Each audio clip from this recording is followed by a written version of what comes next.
position.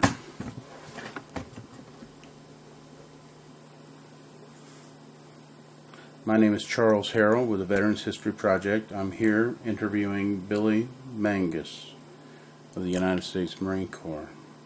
It is November 20th, 2004.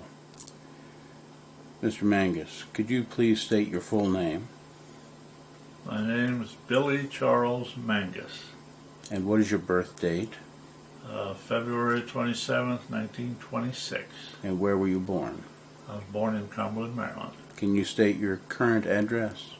Yes, my current address is 4 Robin Hood Drive, LaVale, Maryland.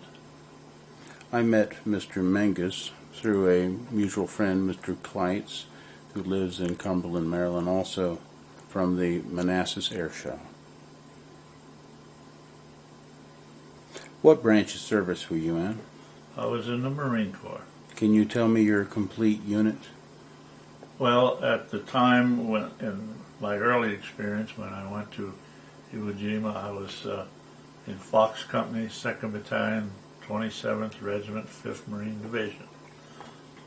I stayed with them until the end of the war, and then on occupation duty in Japan, I was in the 2nd Marine Division for a short period of time before I was then released.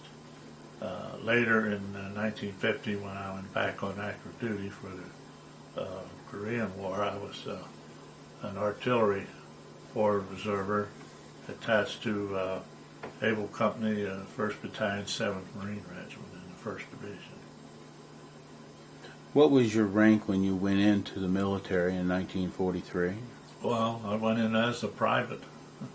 And by the time you got out of the military during World War II, what did you achieve rank as? I was a corporal at the end of World War II. What was your rank when you were reactivated? When I was reactivated, I was a 2nd lieutenant. And when you finally retired? I retired as a lieutenant colonel. Can you tell me where you served?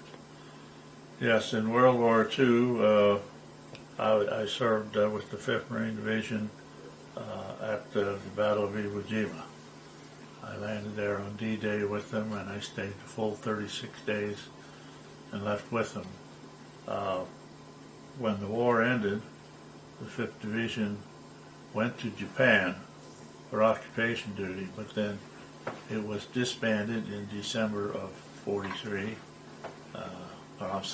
December of 45, and not having enough points to come home at that time, I was transferred to the 2nd Marine Division and stayed with them for several months before I returned to the States. Where did you serve during Korea? During Korea, I was taken in with the unit, our local unit here from Cumberland. Went to Camp Lejeune. We were only there a few days, and the unit was dispersed, and men went to their various jobs based on their Marine Corps specialties. I then was transferred to the 2nd Marine Division in the artillery regiment of the division. We went to California to Camp Pendleton, and there, again, massive reorganization took place, and we were then shipped out of there within 10 days and sent to Japan. We were only there a few days, and then on to the Incheon landing in Korea. So it was kind of a fast-moving operation. And how long did you stay at Incheon?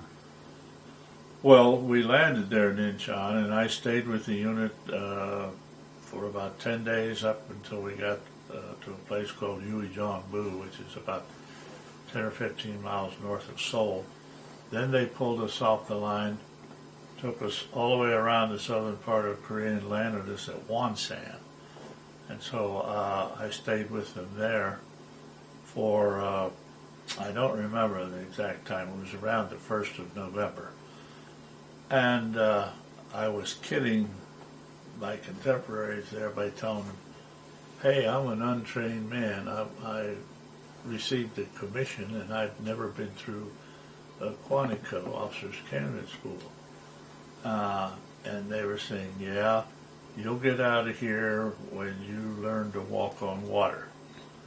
And all of a sudden, out of the clear blue sky, an order came out from headquarters Marine Corps that said that any officer who was serving there at that time who had not been through Quantico was ordered back to the States. We were considered, I forget the exact wording, but we were not eligible to command troops in the field because we hadn't been through Quantico. But at that time, I had already been across 2 hostile beaches,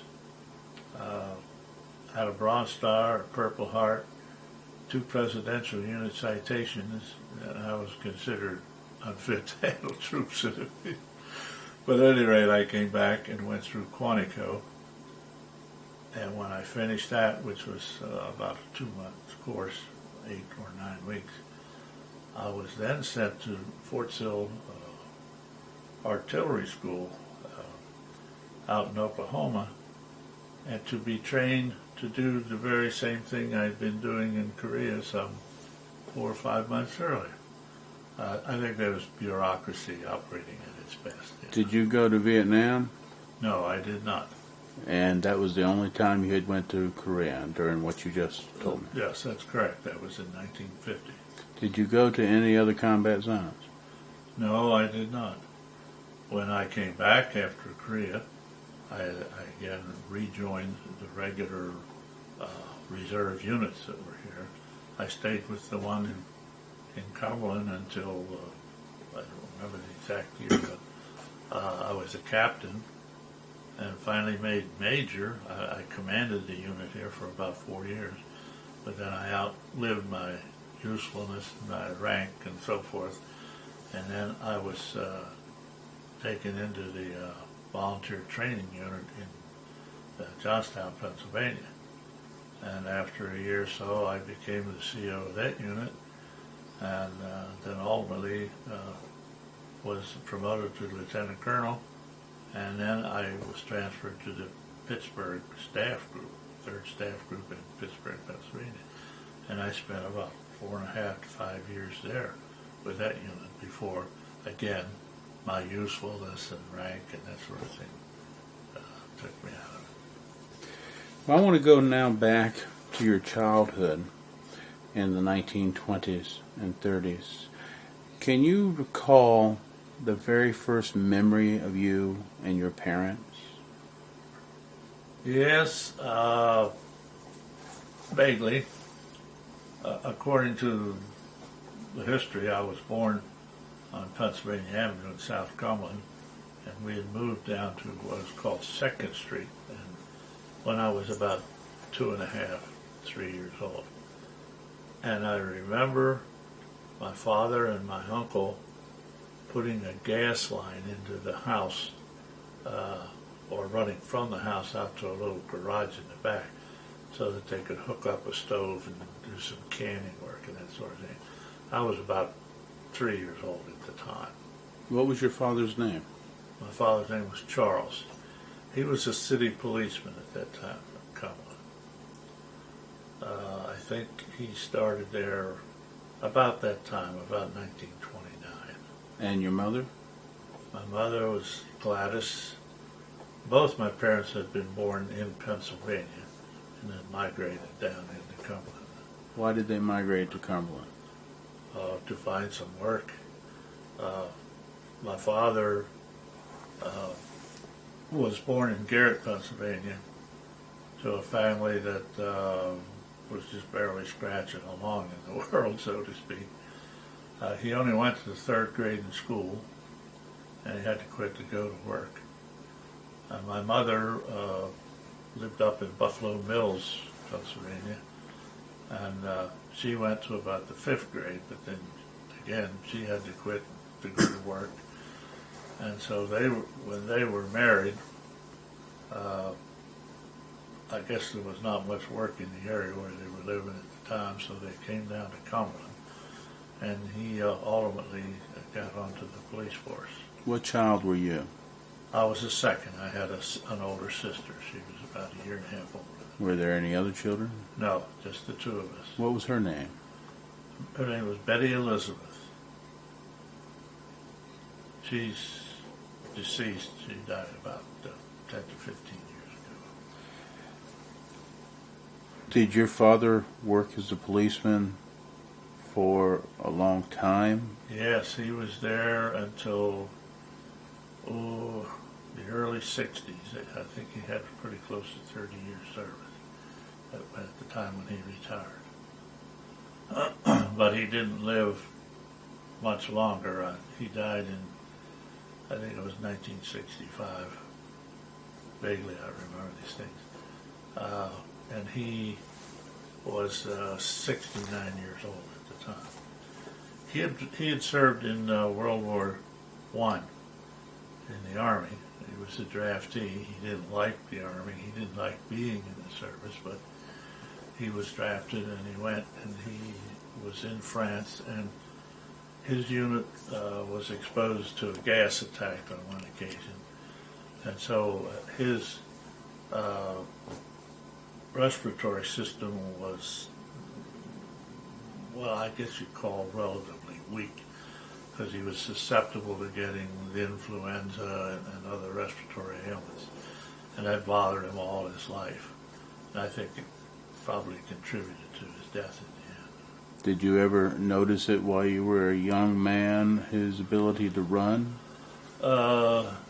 Yeah, I could tell that he had difficulty with his breathing, and I remember a few times when I was like a teenager, we would get into wrestling matches, and he was much stronger than me, so my strategy was to prolong it as long as I could, and his breathing capacity would diminish, and then I would be able to overcome him. Can you recall your first memories of your mother? Yes, in this little house that we lived in on 2nd Street, I can remember that kitchen that we had there very vividly. We had an old coal-fired stove, and my sister and I sat on an old laundry bench. That was our place at the table. They just had a small table about the size of a card table and 2 chairs. That's all we had. So my mother and father sat on a chair, and my sister and I sat on this old bench. And of course she did a lot of baking and that sort of thing. We didn't have the money to go out and shop to any extent. And I remember eating a lot of those old dry cookies that ended up in sea rations in World War II. And I remember the first time I ever drank milk. When I was smaller, canned milk was all we ever had. And when I was about 5 years old, my mother gave me, I think it was 10 cents, and sent me down to the corner grocery store that was just about half a block down from me. And I got a quart of milk in a glass bottle, obviously, and brought it home. And I was worried all the way down and back. I'd gone out of the front of the house. My mother said, all right, you go down and you get this quart of milk and bring it back. Well, there had been a heavy rain or a storm the night before, and this wire had come down on the street, so they had an emergency crew out there. They had the street blocked off, so I couldn't walk down the sidewalk. I had to go across the street, down the opposite side, and then cross back over to the store, which I did. You know, there were some men there to direct me and help me. But I got back, and I remember coming back, carrying that bottle of milk with both hands to make sure I wasn't going to drop it. I was about 5 years old at the time. But my mother was always in the kitchen. That's where we did the laundry. That's where she did the baking and most of whatever little social life we had, which wasn't very much. Do you think that she was really a homebody, somebody who stayed home most of the time? Oh yes, most of the time. Now she wanted to get out and circulate a little bit more, but in those earlier days, it just wasn't practical or possible for her. Can you tell me about your very first friend that you made outside the home? Yeah, there was a guy who lived across the alley from me by the name of Joe Tuttle, and I have no idea whatever happened to him, but he was sort of my first playmate there. I was isolated a lot when I was younger because we had a fenced-in yard, and my parents, I guess being the ultra-conservatives that they were, they didn't want me being exposed to the bad elements outside or the bad elements coming inside. So I spent an awful lot of time in the yard by myself a lot, except for Joe, who lived right across the alley, and every once in a while he would come over and would get involved in a game or something. And then we went to school together starting in the first grade. I remember him then. Did you grow up in a townhouse or a separate house? Oh no, this was a separate house. This was I think there were 3 rooms in there. We had like a living room. And initially I remember we had gas lamps on the wall. We didn't have electricity in the house. And then we had the kitchen. And I don't remember exactly how my mother did the washing, but I know a lot of it was run through a wringer that you did by hand, at least initially. And when I was about 6 or 7, then we moved from that little small 3-room house up to a bigger one. And it was like a duplex. And we had about 6 rooms in there. I think that was in the early 30s, about the time that the World War I vets received some, not pension, I'm trying to think of the proper word, bonus money. And my dad got some money, and they went up street and they bought a living room suit, a dining room suit. I think they bought a bedroom suit also, and some utensils or whatever for the kitchen, plus table and chairs and that sort of thing. Do these homes still exist? Yes, they both still exist, and people live in them. I've seen them just recently. And then after that home, I don't know why they moved for a couple of years later. I think I was about 5th or 6th grade by that time. We moved to another house up on top of Oak Street Hill. I guess it was a little nicer home and had a few things now that my dad was at least fully occupied and employed. And we lived there for about a year. And then the man who owned the house wanted to move into it himself. And so we had to move again. We moved down into what they call the Lamont Street area. And it wasn't the greatest place in the world, but most of the people were all pretty much the same, just struggling along, making a living as best they could. Didn't have any frills or anything fancy. Was he renting all this time? Yeah, my mother and father never owned a home, never owned a piece of property. The only thing they ever owned in their later years was a car. Of course, my dad didn't make a lot of money, and so they did very little traveling or great socializing or anything else. It was all pretty much limited, so to speak. Could you feel any pressure during the Great Depression because of the lack of money? No, I didn't, because most of the people that lived in our area were all pretty much in the same boat. Nobody else had a lot of money either. And so they didn't really do much of anything. I can remember going to a picture show. I think I was about 8 years old. It was the first time I went to a movie. It cost about 8 cents or something like that. It was a cowboy movie.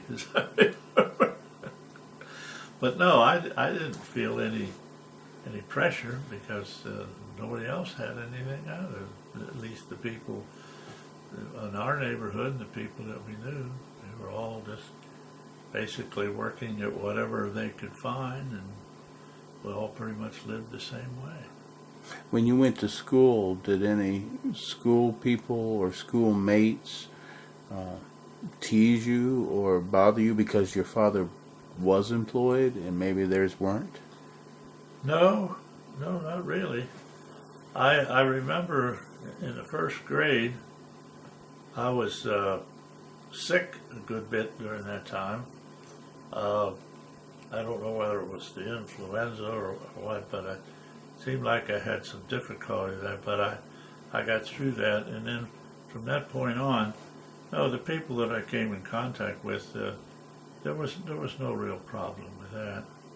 I did run into one guy by the name of Charlie Roby, along about the fourth grade or so. And Charlie was a little bit of a toughie for some reason or other, I don't know why. And he seemed to like to pick on me. So Charlie and I, over a period of a couple of years there, had about a dozen fights. Then by the time we got up to high school, it stopped. I remember a few years ago, I asked Charlie when I saw him, I said, "How come you picked on me so much and then you quit?" And he said, "Well, I picked on you because you could," but he said, "then when you got to high school and started playing football, you got too big for me." Those are just some of the things that I think about once in a while, pass through my mind. But there was nothing really very startling or outstanding or great that happened. I just sort of grew up as a kid with all the other kids until World War II came along, and then I don't know if it saved me or not, but it got me out of the neighborhood. And then my life changed. Can you tell me, before we leave the 1930s, how close-knit of a family and uncles and extended family you had? Yes, it didn't really have much of an extended family. I knew of an aunt, well, two aunts and a couple of uncles on my father's side. And of course they had families, and I knew of them, and I saw them occasionally, but I was never really very close to them. And my mother, of course, she had no family at all. She was raised by a couple of old maid aunts, and I never did find out about her family. I think her mother more or less abandoned her when she was young. And so she was somewhat of a loner, and I guess maybe that came across to me also. I was not permitted to do this or do that. I stayed away from some people that they thought maybe was not the right kind of people I should be associating with. I don't know whether there was anything bad about them or not, but I was alone a lot when I was a young child. How about your grandparents on your father's side? I knew them, and they both died in the 1930s. They were in their 70s, but they had no education at all. I don't think either one of them ever went to school, period. And I can remember my grandfather on my father's side, he was working on the railroad, what they called a navvy, driving spikes, and when he was about 70 years old. And then finally they just forced him to quit but he wasn't able to do anything else. And my grandmother, both of them were fairly old when I got to know them a little bit, so they were a stay-at-home, and they were nice people, but I just never really got to know them very well at all. What was your first job that you had as a young man? I'll tell you about that. When I was about 14 years old, I needed to make some money. Well, there was a new MP store that opened down in South Cumberland, and I was, fairly large for my age. I looked older than I was. So I went up to the MP store and I applied for a job, a part-time because I was still in school, and they hired me. I lied about my age. I told them I was 16, and I knew I had to do that because at that time unions were beginning to develop, and that places that hired young people then were very careful that they weren't hiring people that should not be in the workforce. And so I lied about my age to get this job. Now my job basically was to go up there on Friday night and work for several hours. Then I'd go back on Saturday, which was the big day for the store, and I worked 10 hours on Saturday. I got 20 cents an hour, which was $2. Well, Social Security had just come in about that time. It was 35 or 36. And so they took 2 cents on the dollar out of it. So that was 4 cents that was gone. That left me with $1.96. I went home, and my mother said, "You live here, you eat here, I'll take the dollar, you can have the 96 cents. So that was my pay for 10 hours work. That was the first job I had. I didn't have it too awful long. It was about maybe 4 months that I did that. And the manager called me in one day, and by the way, he was a former Marine, a tough guy. And he accosted me. He said, "You lied to me about your age." Well, of course, I had to fess up at that point. He said, "Oh, I ought to just beat you up right now." But he didn't. He just fired me because he was afraid he was going to get in trouble for one of the unions or so forth. That we're trying to get jobs for adults, and here I was, a kid, making a couple of dollars. What was your job have to do? What did you have to do?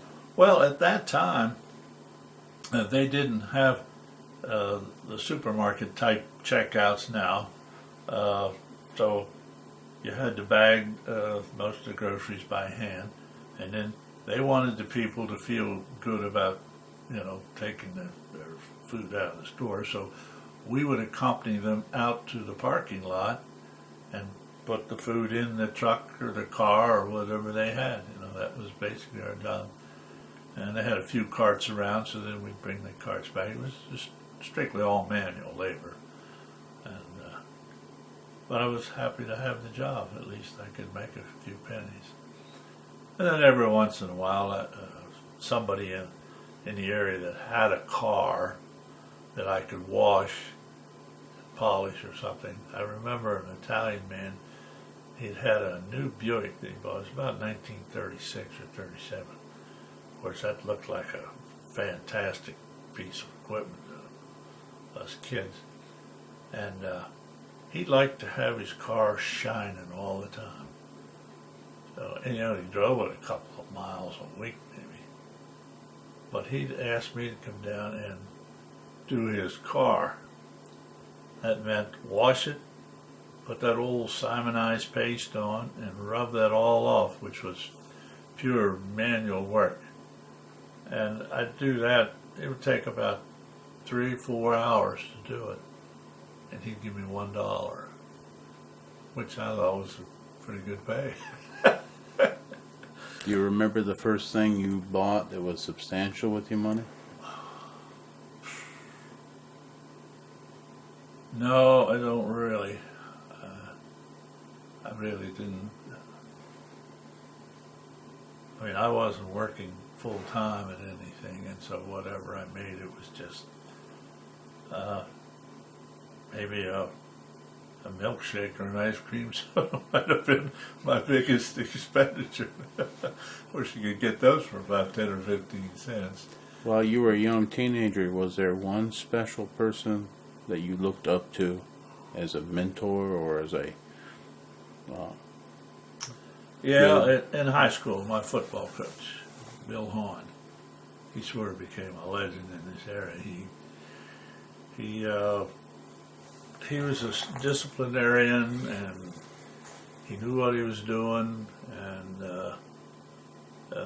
I guess, in addition to my father, he was probably the one person that had a lot of influence on me. How about your best friend as a young adult? Yeah, that was as a young adult. I guess that would be Don Grayson, fellow that I worked with out at Allegheny Ballistics Laboratory after I came home from Korea. That was my first full-time job once those military expeditions were over with. And we became pretty close friends. While you were a kid? Well, no, I was an adult at that time. But while I was a kid, yeah, there was a guy that lived next door to me, Clifton Cook. We were about the same age, and we had pretty much the same interests, went to school together, so we palled around a little bit, and we got along pretty well. And then there were a couple of kids that lived across from me, about a block away, the Natali brothers. They were twins, so we palled around together. Do you remember one thing you did together that sticks out in your mind? No, not really. Okay. What did you do in high school? What was your thing in high school? I think my thing was going to school, and I liked sports. I wasn't much of an athlete, really. I was on the football team the last couple of years and ran track, but that was my greatest interest. And I had thought about college, but then my parents didn't have any money, and there were not scholarships galore, like they are today. So I just thought, if I can finish high school and go out to the Saudis and get a job, period, or wherever. And I had no great interest. Now, there were two teachers that influenced me somewhat. There was I had an English teacher. I can't remember her last name now. Nellie Willison, I think it was. And I could always remember her. For some reason or other, she sort of took a liking to me. And I had her for a couple of years in high school. And she was always telling me, Billy, you can do better. You can do better, She just kept encouraging me like that. And I thought, years later, that poor woman's turning over in her grave now. But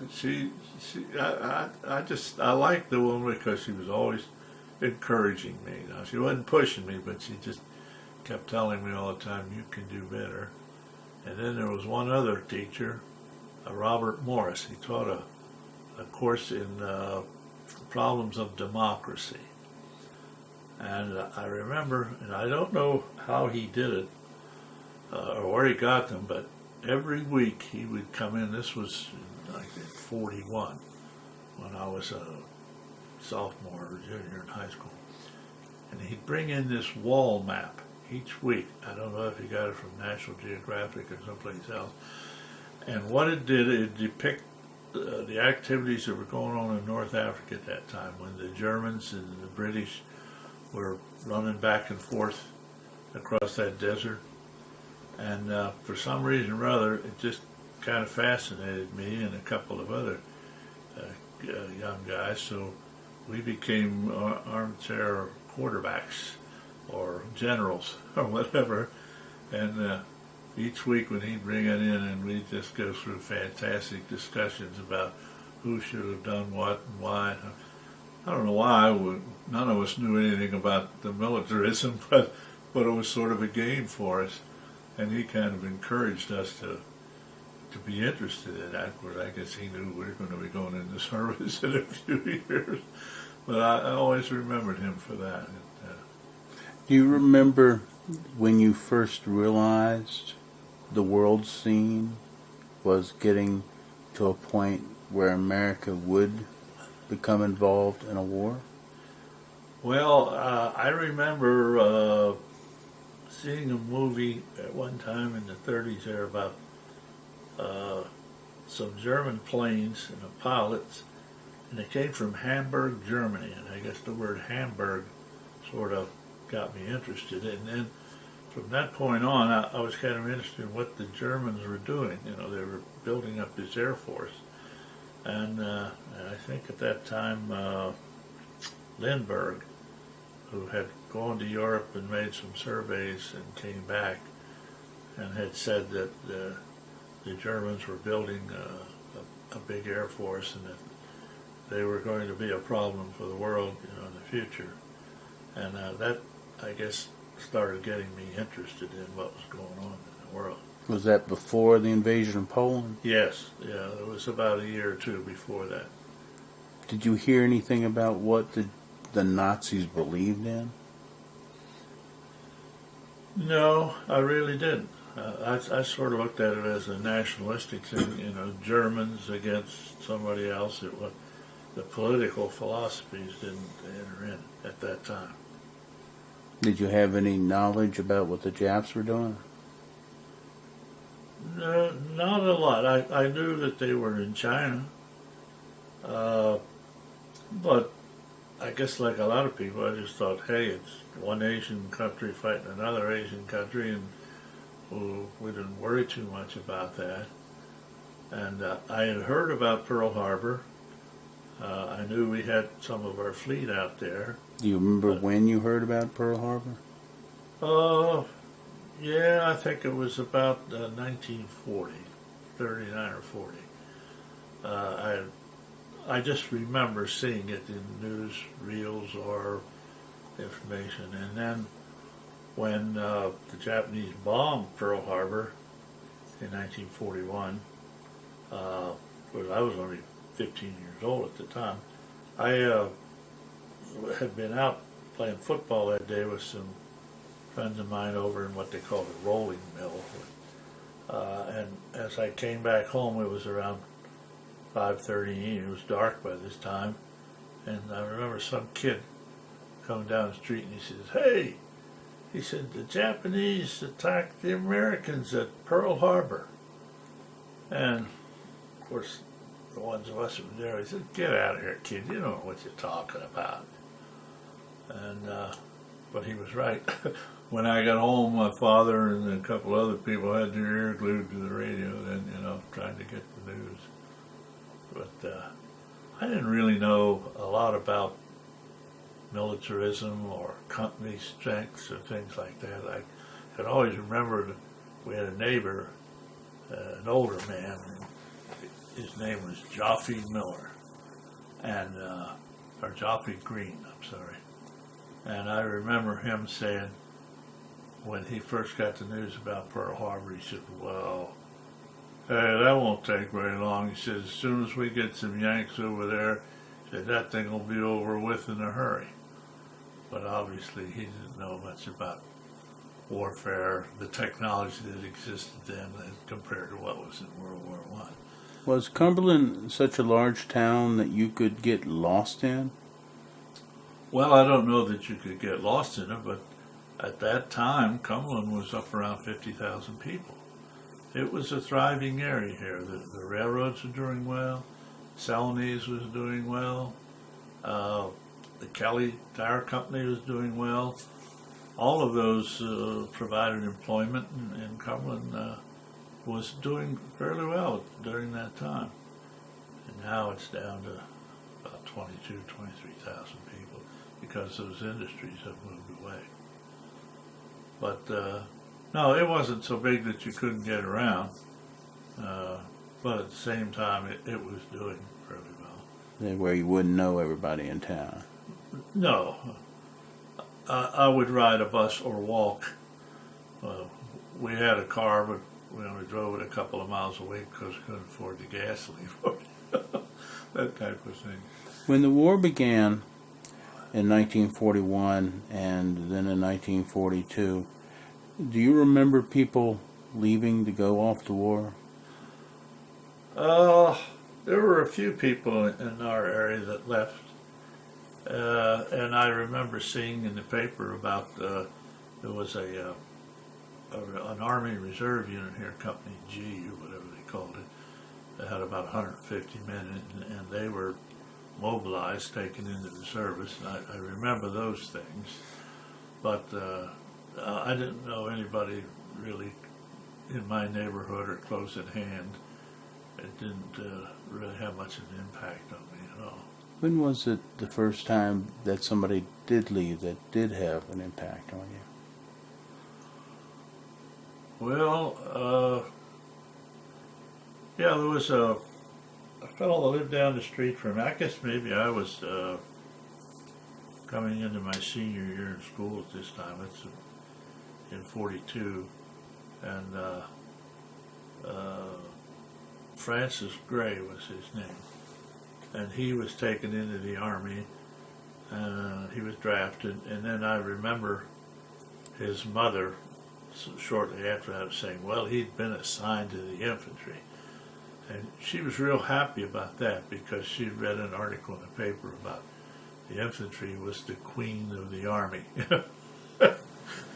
I don't think she realized what was going on with infantry units, you know. But anyhow, he survived the war and came home. That was the first person, I guess, in my neighborhood that I knew of that went in the service. And you were about 15? Yeah, about that. During those first years of the war, while you were still here at home, did you notice shortages? Oh, yeah. By this time, they had started rationing meat and sugar, and the tires were hard to come by because they weren't making many of them anymore. Gasoline was short. You had to have these little tickets to be able to get your 2 or 3 gallons a week. You know, that stuff was all in vogue by that time. It came about pretty quickly after Pearl Harbor, after we got involved. How did it affect you? It didn't really affect me very much because I didn't have much to give up, you know. We had one little car that my dad had gotten a few years before, but they never really went out very much in it anyhow. Did you ever get to drive it? Beg your pardon? Did you ever get to drive it? Oh, no, not at that time. I wasn't old enough. Well, when I turned 16, high school, I didn't get a driver's license because I didn't have money for gas or insurance or tires or anything else, so I didn't bother to get a driver's license. Did you participate in any scrap drives? No, I don't recall ever participating in them. I knew they went on at the time. Even collected papers, newspapers, and that sort of thing, bailed them up. All kinds of glassware. I don't recall all the drives that they had or things, but I do remember them going on. What did you recall about your father talking about the beginning of the war? Well, he never really talked very much about it. Even though he'd been in the service in World War I, he never really, he wasn't a political person, for one thing. And so we just never really discussed the merits of it, whether it was good, bad, indifferent, or I think he was a patriot. He wanted America to survive and move on, but we just never really talked much about it at all. Did you find that the standard of living that your parents were having improved during those first months of the war? Yeah, I think it did. Well, for one thing, my mother had gotten a job, so there was a little bit of income from that.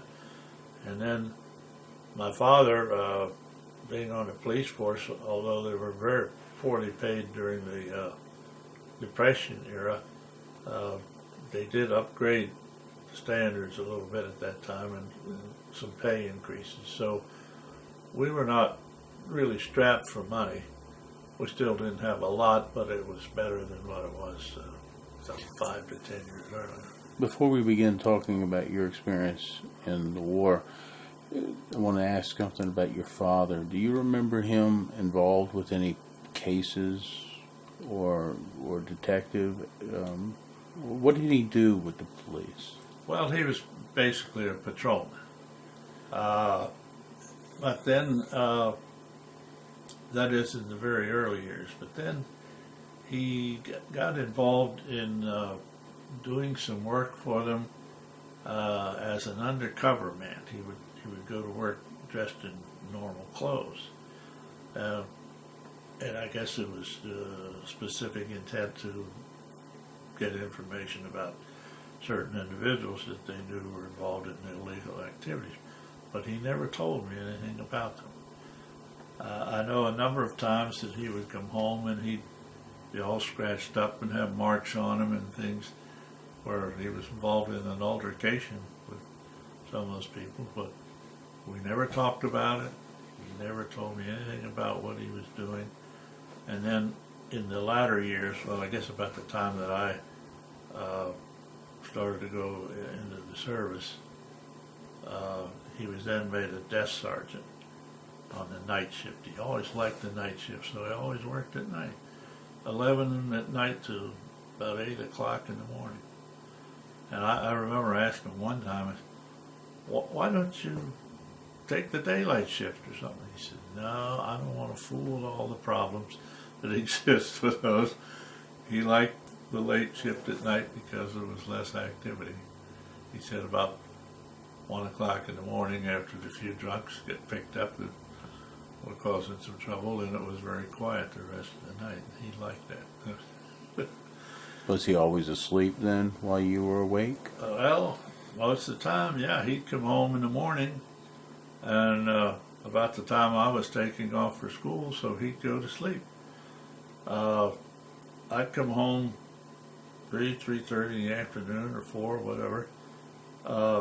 He would get up, we would have our evening meal, and then sometimes we'd play some checkers or cards or a few things like that. Then he'd lay down in the evening again about 9 o'clock, and he'd sleep about an hour or two before he got up to go to work.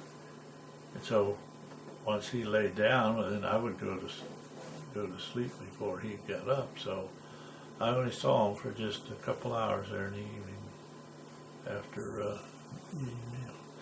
Can you tell me when you realized you were going to go to war? Oh yeah, I got involved in this thing in my mind. I guess when I was about 12 or 13 years old. I remember going to a movie, and I saw this little news clip, and they showed a couple of Marines out in San Diego walking down the street in these dress blues. And I said, man, that's what I want to be. But then time passed on. We weren't in the war yet. But then when the war started, of course, when Guadalcanal came about, which was in August of '42, and the newspapers were filled with information about that battle, how it was going, and so I got really interested. I'd rush home from school every day and turn on the radio to get the latest news on what was happening there. Of course, like everybody else in the country, I thought we were winning big time. It was a relatively small battle from the standpoint of personnel involved. Now it was big in scope. It was scattered all over the ocean and the airways, and it was very important that we survive that and win that battle. And that sort of told me at that time, this thing's going to go on for a few years, so I'm probably going to be involved. And hey, that didn't bother me a bit. I was ready to go when I was about 16 years old. And I made up my mind after seeing those guys drafted, which occurred about a year before the war broke out. There was a song at that time when the draft came about, "Goodbye dear, I'll be back in a year, for I'm in the Army now." And Of course, most of those guys ended up staying in there for 4 or 5 years. But I remembered I'm going to have to go in the service. If I do, I'm not going to go in the Army. I don't want to be a number out of hundreds of thousands of guys. I want to be an individual, something that somebody knows or recognizes. I mean, that's the way I envisioned it at the time. And so I made up my mind, if I ever went in, and I probably would, I'd go in the Marine Corps. Had you ever been to the ocean at all? No, never had been to the ocean. Had you ever traveled much? No, a couple of times, and when I was in high school, early high school, my parents would go up to Hyman, Pennsylvania, to visit one of my uncles. For us, that was a big trip. That's about 12 miles up the road. They start planning a trip for the weekend. They start on Wednesday about how they're going to do this, who's going to handle what, how we're going to get work. We'd go up there and spend a couple hours and come home. That was a big trip. And then my senior year, I finally saved up a couple of dollars, and I wanted to go see a baseball game. So I went with 3 other guys. We went to Washington one time on a weekend to see a night baseball game. It was called the Senators at that time. And we stayed in the YMCA that night, I think because the room was only about $1, $1.50, which is about all the money I had. And I came home. I'd never been anywhere else in the world. I remember looking out my back window down in the house I lived there on Lavon Street, and I saw this ridge line over there where Ridgely, West Virginia is. And I always wondered, what's on the other side of that ridge line? What's it like over there? But I'd never been over there. So I ended up working over there about 30 years. But my folks just didn't travel. They didn't go anywhere. Have you ever thought about doing Boy Scouts or other youth organizations? Yeah, I remember, I guess I was about the 8th or 9th grade. They asked me to join a Boy Scout unit. And I went to a meeting or two, but I didn't feel like it wasn't doing anything for me. So I just dropped out of it. I didn't. The only thing I was really interested in high school at all was in athletics, in sports. That was my big thing. I wasn't very good at it, but I spent probably more time at that than anything else. When did you get to be the size you are today? I know you're a big guy. When I was 10 years old, up until that time, a lot of people called me chubby. I wasn't very tall, and I got pneumonia and pleurisy. And I think at the time I weighed about 110 or 115 pounds. I was only in the 6th grade. I was only about 10 years old. So I started school when I was 5. And I lost tremendous weight. I was in bed for about 2 months. I only weighed about 80 pounds, which is quite a loss at that time, about a third of my body weight. And then when I started to grow after that, I started growing up. Now my mother was fairly tall, so I don't know, maybe that genetics had a part to do with that. But then I grew tall, but I wasn't very heavy. So when I was a senior in high school, I was about 6'2", 6'2 and a half, something like that, almost as tall as I am now, but I only weighed about 160, 65 pounds. You remember the day you graduated high school? Yes. Oh, yeah. What happened? Well, the graduation was in the evening, and there was a roadhouse outside of town here that some of the kids would go to. So I was invited to go to a party with them.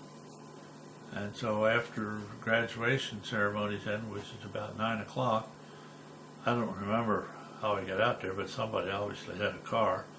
So I went out with 2 or 3 of these guys, and we went to this roadhouse.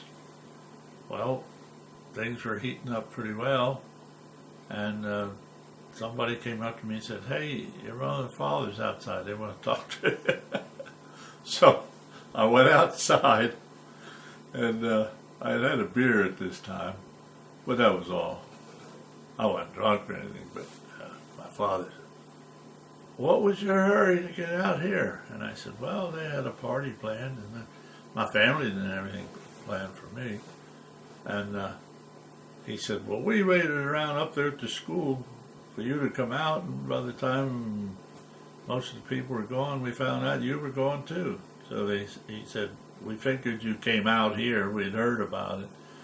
So they came out, and my dad said, "Have you got a ride home?" I said, "Yeah, I have a ride home." So he gave me $5. He said, "Here, behave yourself." So when I went home, I still had most of it in my pocket. Was your family a religious family? No, I wouldn't say so. My dad, he rarely went to church. He would go on maybe special occasions, Christmas or Easter or something like that.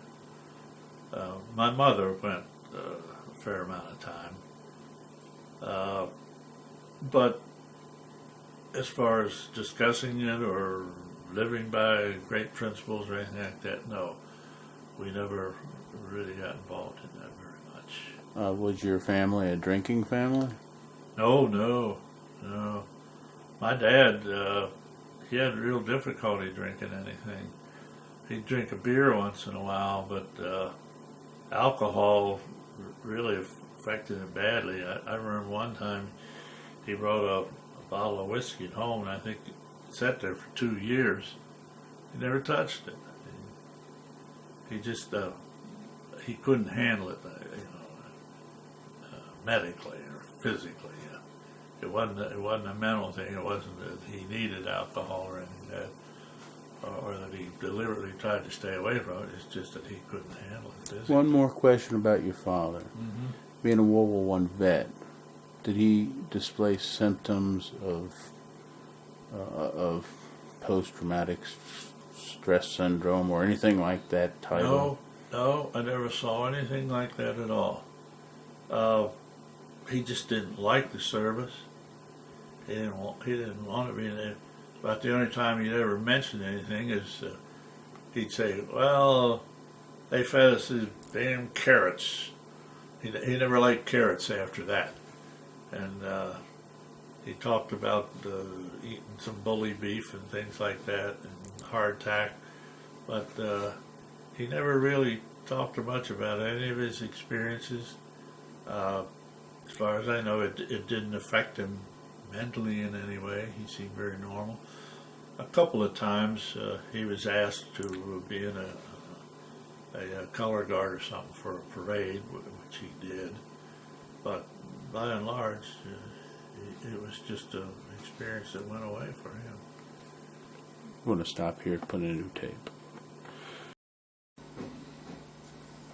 Mr. Menges, you went into the U.S. Marine Corps.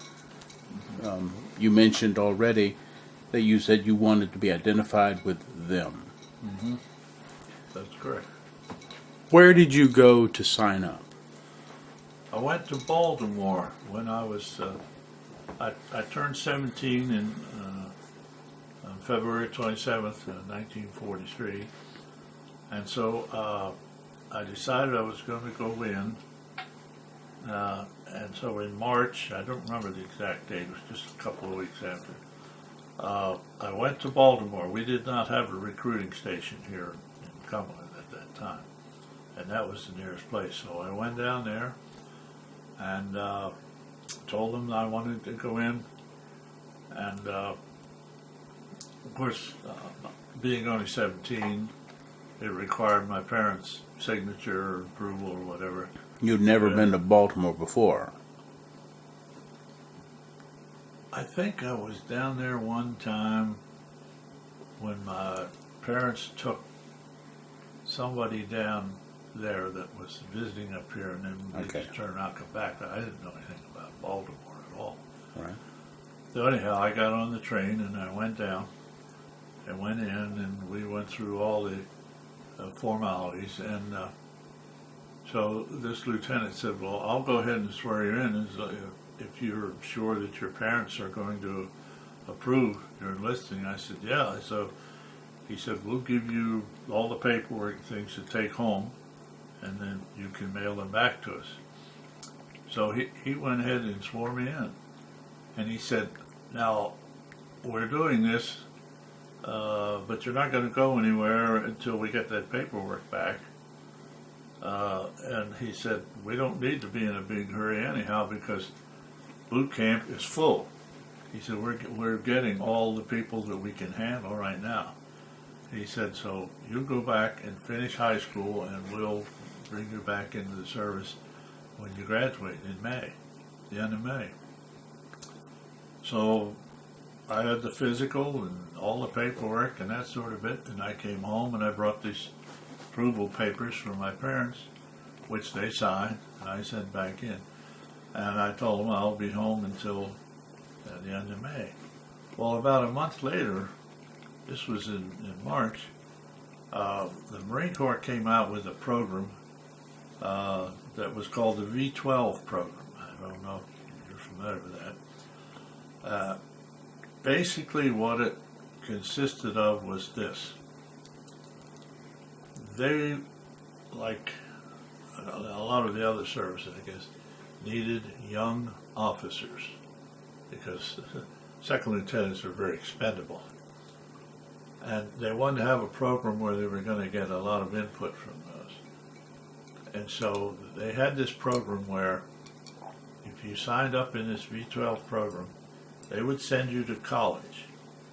And you would go 4 months as your freshman year, 4 more months as your sophomore year, and so on.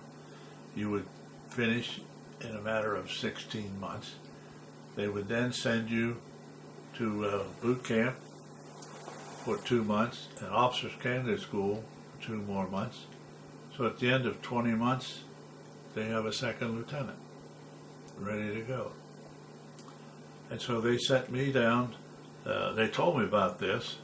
Well, I had to go through a whole lot of, I had to get paperwork, I had to get statements from the school and all kinds of stuff together to send in, and they approved me to go in this program.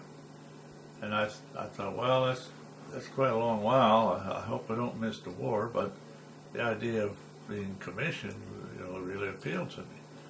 I would have come out of there at 19 years old as an officer. So they sent me down to the University of North Carolina.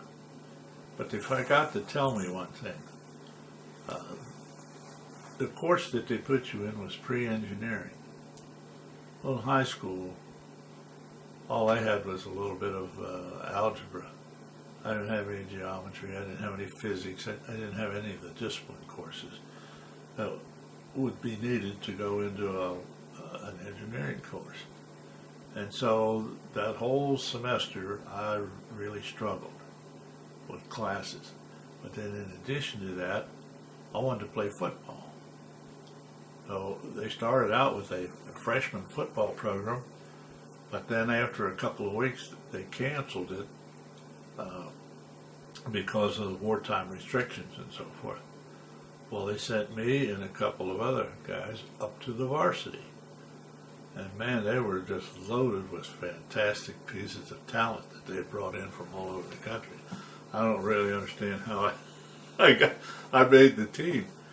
But anyhow, at the end of that semester, the captain that had our unit, he called me in. This was, I guess, in late September. And he said, "Menges, you're not doing as well in your classes as you should be." He said, "I don't know whether to recommend you staying in the program or not."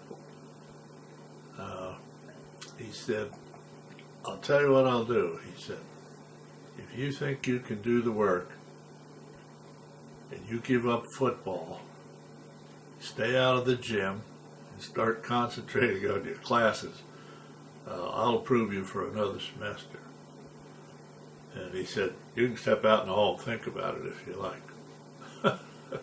Well, I stepped out in the hall, and I was only there about 5 seconds, and I went back in, and I said, well, Captain, I appreciate the consideration, but I don't think I'm going to be able to make it. I was struggling then, and I knew the next semester was going to be even harder, and I didn't want to give up football, so I said, maybe I should just go on out to the Fleet Marine Force and see what happens out there. So he said, well, I think that's probably a wise choice. I mean, he was a real fine person. So he said, go on out there and keep your nose clean, you'll do all right. So I got shipped out to San Diego to boot camp. And that was quite an experience for me. I mean, here, I ended up on the West Coast seeing the Pacific Ocean, and I only lived about 100 miles from the Atlantic Ocean and never did see that until many years later. When I got there, and the platoon that I was in was made up of a whole bunch of other guys in the same situation. Some were sophomores, some were even juniors in college. But they came out as I did. Because they couldn't handle it? Yeah, well, it was probably a variety of reasons. Some that couldn't handle it, some didn't want to handle it, some wanted a change of life or whatever. I never questioned all the guys about why they were there. But did anybody go with you to North Carolina in the same situation? oh no. Well, I got these orders. Oh, this is interesting, I think. I got these orders, travel orders, to report down to the University of North Carolina. So I showed up in the morning. I got on the train, and I'm riding along, and the conductor came through, and he says, tickets, tickets. I said, I don't have any tickets. He said, well, what are you doing on this train? I said, well, I got orders here to report down there for some duty. And he said, son, that thing's no good here. He said, I'll tell you what you do. He said, you stay here on the train. When we get to Washington, don't get up and move. Stay right here till I get everything taken care of. And he said, then I'll come back and get you, and I'll take you into the station, and we'll get the paperwork all straightened out. So I did, and he came back. He took me into the station, and of course he got his ticket from the travel authorization I had, and he got me the ticket on the Southern Railway, which I was supposed to get on. This was B&O up here. And I got down to North Carolina, and I often wondered the experiences that conductor must have had with young yokels like me coming out of the hills. I just thought if I had a piece of paper from the government, that was going to take care of everything. Did you find the people in North Carolina to be a different type of people than what you were used to? Well, oh yeah, that was strange for me. I'm going south, and we got down to, I don't recall where my train ticket ended, but I was some distance from Chapel Hill, where the University of North Carolina is located. I got off the train, and then I got on a bus. I had, the transportation tickets for all this. And when I got on the bus, I sat down next to this young guy, red-haired, and he was going to North Carolina University the same as I was. But he had the heaviest accent of anybody I've ever associated with in my life. I mean, he was practically had the grits dripping out of his jaws. He talked to me all the way over. I never understood one word that guy said the entire trip. And so anyhow, we got over there. And that was quite an experience. I remember the first day when we went down to get lined up to get our courses straightened up.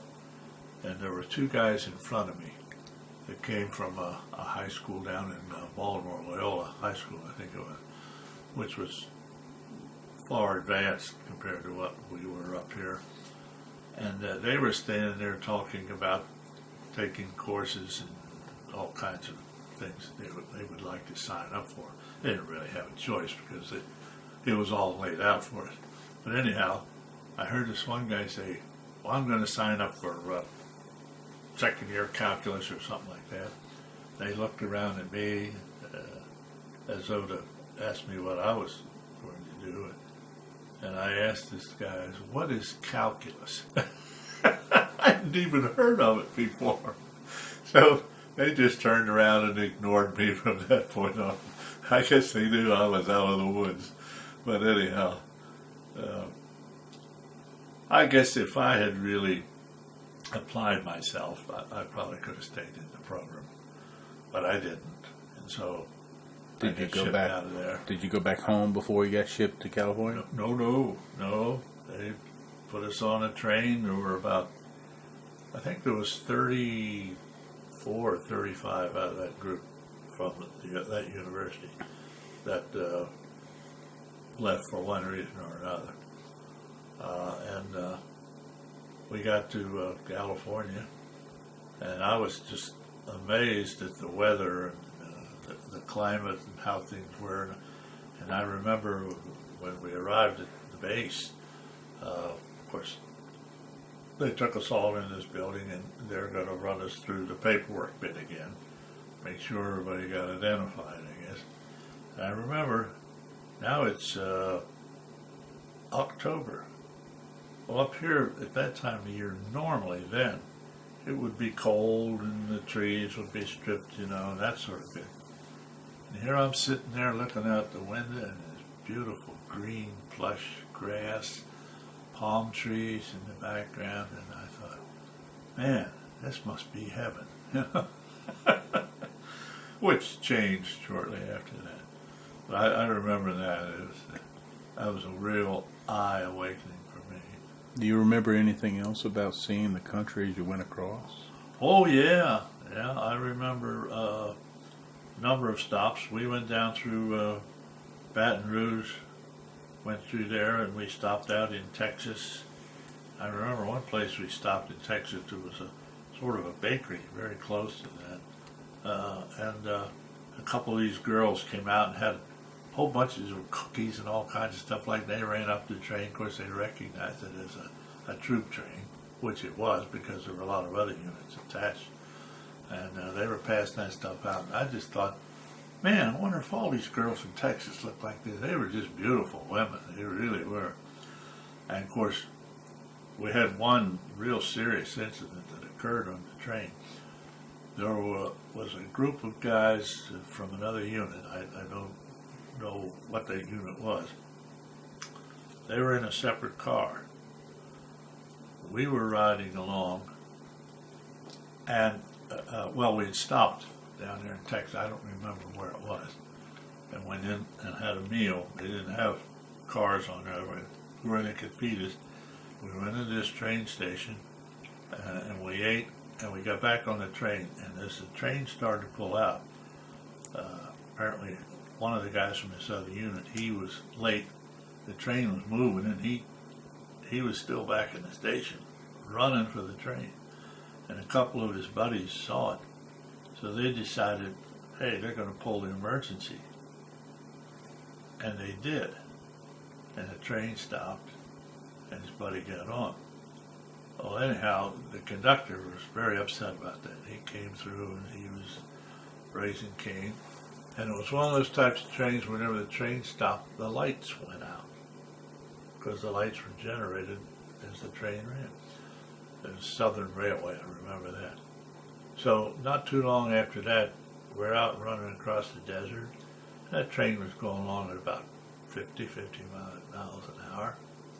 And some wise guy back there decided, well, we'll just teach this conductor a lesson.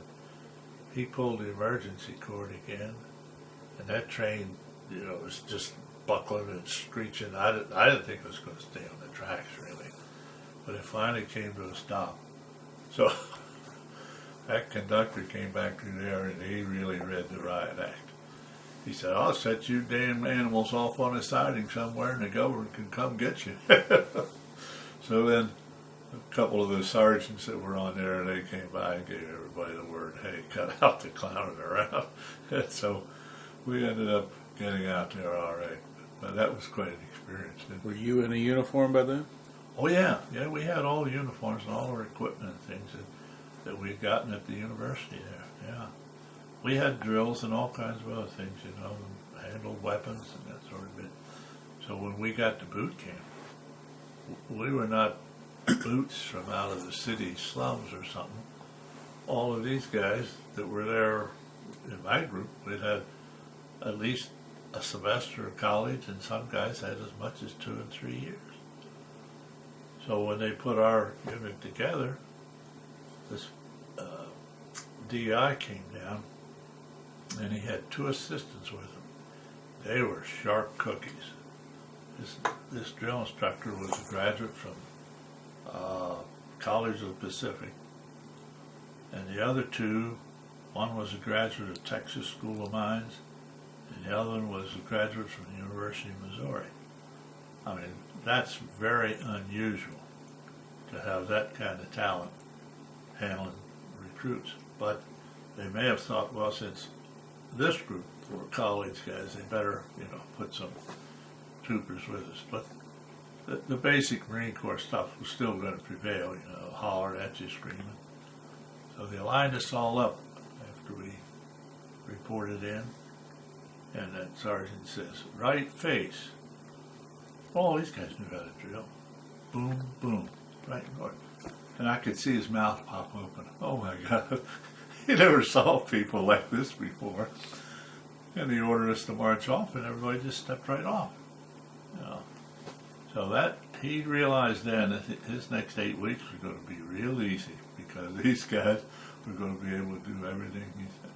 And he never was one of those in-your-face type guys.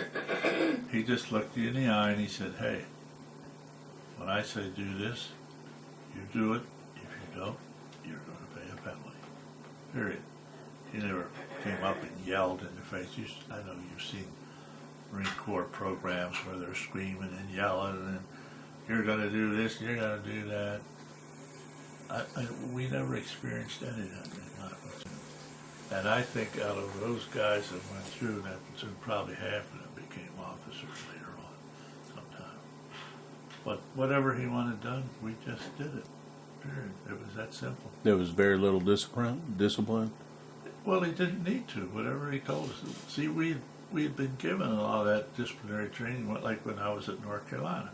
We had that. We fell in for formations. We were issued clothes. We knew a lot of the basics, military courtesy and discipline and that sort of it. So there was no problem for him. He said, square those bunks away. It was done in a hurry. He didn't have much to gripe about. So he had it pretty easy. I think he appreciated that too. When you were in North Carolina in the college at the very beginning, were there a lot of struggle in there? No, not really. I was in a room with a corporal who was a regular. He had been assigned to this, and there were 2 other fellows that had been sophomores down at the University of Alabama. And they'd been in some kind of an ROTC type program down there. But this was a golden opportunity for them, so they came in, and the 4 of us were in the same room. But hey, they'd had that training, so everything just went smooth. We didn't have any problems at all. When you were in Pendleton, how long did you stay there? Well, when I got out of boot camp, I went up to the Marine Raider Battalion training facility. And what does that consist of? On the north boundary of Camp Pendleton, right outside of San Clemente. They had a base there. Now, the Marine Corps had, I think it was 3 battalions of raiders overseas at the time, down in Guadalcanal and on Bougainville. As a matter of fact, Jimmy Roosevelt was the CEO of one of those, the president's son. But anyhow, they were doing specialized duties, and so they needed replacements, obviously. So I was sent up there to that base. I volunteered for it, and the man who interviewed me to go up there was Glenn Ford, the movie actor. He was a Marine. A lot of people don't realize that. He was later a captain in the Navy, and he was involved in some very oddball activities that nobody ever talked about. And that's kind of like something back in the history. Be a good research project for you. And the government was very reluctant to release any information about his activities as a military man. But he was a staff sergeant at San Diego. So he approved me, and I don't know, there may have been 15 or 20 other guys that volunteered for the Raiders. And we went up there and we went through 2 months of training until the Marine Corps disbanded the Raiders and the paratroopers. Can you tell me a little bit about your training as a Raider? Oh man, that was fantastic. The chief instructor there was a man by the name of Gunnery Sergeant Emilio Forte. And he had a history like no one else. I read about him a lot later on. He was about 5'7", he weighed about 150 pounds. And I saw big guys like you and me, they would stand there and just quake in their shoes in front of him.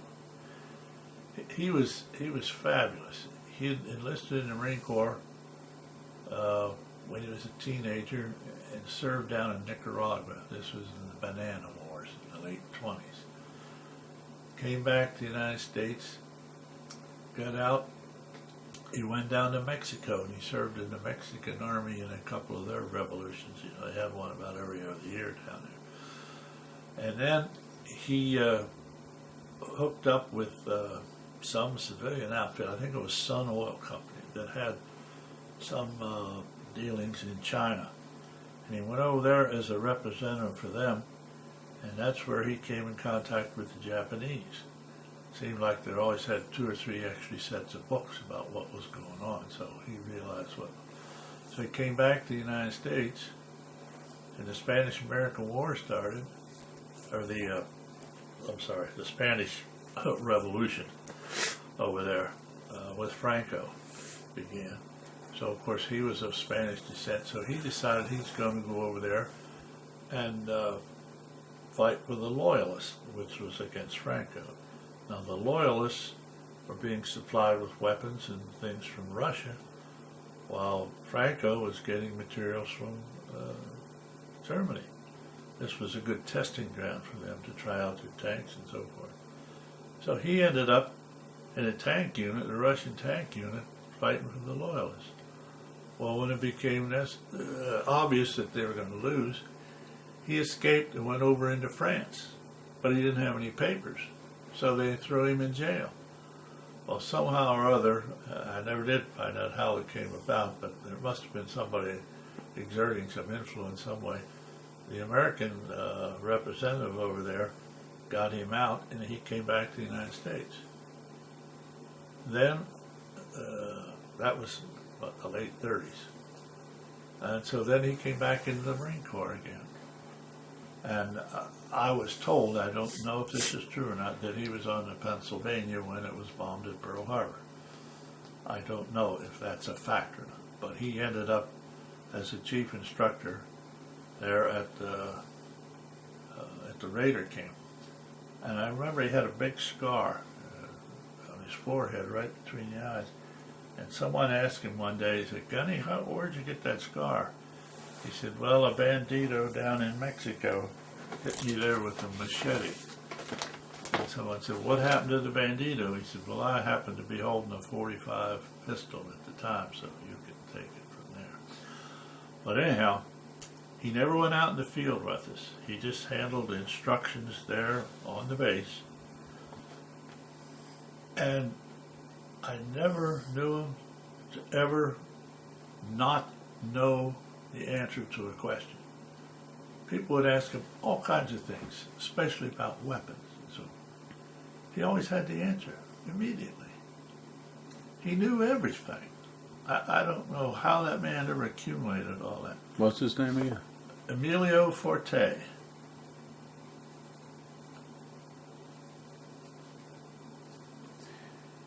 So what did it consist of when you were training to be a Raider? Oh, they take us out on these night marches. It was a very pristine camp. We didn't have a mess hall. we just had a building there that had holes for windows and doors, but there were no windows and doors. It was just a place, and the ranges for the cooking, whatever little bit they did, set out in the street. If it rained, tough luck. And so the idea was, because the raiders were living behind the lines overseas and doing some night raids and this kind of stuff, we were being trained to do the same type of thing. So a lot of times they would come in, they'd say, all right, get all your gear ready for the night. We'd hit the sack. We lived in these barracks. They'd have a single 60-watt bulb up there. Showers had no hot water. They were cold. And you didn't have to salute anybody there. We all wore dungarees practically all the time. There were never any dress uniforms or anything, except when you went on liberty, which we did every other weekend. But we'd work like 11 straight days and then get a liberty. Instructor would come in at 2 o'clock in the morning, said, all right, everybody outside in uniform A or B or C, whatever was prescribed. We're going on a night speed hike. So you'd end up going off on a night speed hike. Occasionally we'd go over and raid the mess hall of the raider, of the parachute battalion, which was over in another canyon beyond us. We'd go down sometimes and do rubber boat landings at night. Go out to the rifle range, fired weapons, run obstacle courses, hand grenade training, almost every basic subject that you could think of, we did it, and we did it in a very informal manner. It was almost like it wasn't a military organization at all, but yet everybody did exactly what he was told to do. What special weapons did you learn how to use? Well, the way they were organized in their squads is based on the old Chinese gung-ho type operation. You'd have a squad leader, and you'd have 3 fire teams. In each fire team, you had an M1 rifle, you had a Thompson submachine gun, and you had a Browning automatic rifle. Those 3 men made up a fire team. You'd have 3 fire teams. So you had a squad of 10 men, a sergeant, and those 3 fire teams. So everybody had to know how to use all of those weapons. Then, of course, we'd go out to the hand grenade range. You learn how to handle hand grenades. We did that quite a few times. But it was the night conditioning type activities, and rubber boating, outrunning attack problems in the field, just about every basic thing that you could think of. And the instructors were outstanding, absolutely outstanding. 2 of them had been British commandos and had been to France on raids a number of times before they came there. They had been Marines previously, and they were Marines again. I think that was the best training I ever had in my life for anything. And physically it didn't challenge you much? You better believe it did. We'd go out sometimes and we'd have bayonet practice. Well, you didn't have the real, well, you had the regular bayonet on, but they'd leave the scabbard over it so that you didn't get stabbed. And they just picked out guys, about similar sizes. Okay, go at it. So they end up beating one another just to toughen you. And we'd run these obstacle courses, and you just run them and run them and run them until you practically dropped. It was very, very demanding physically. Very. And this lasted for about how long? Oh, well, I was there 2 months, and our training program was in its last phase right then.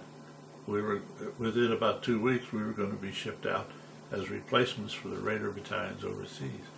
And it was at that time that the Commandant of the Marine Corps came out and issued a directive and said, no more paratroopers and no more Raider battalions. How did that make you feel? Oh, everybody was very disappointed.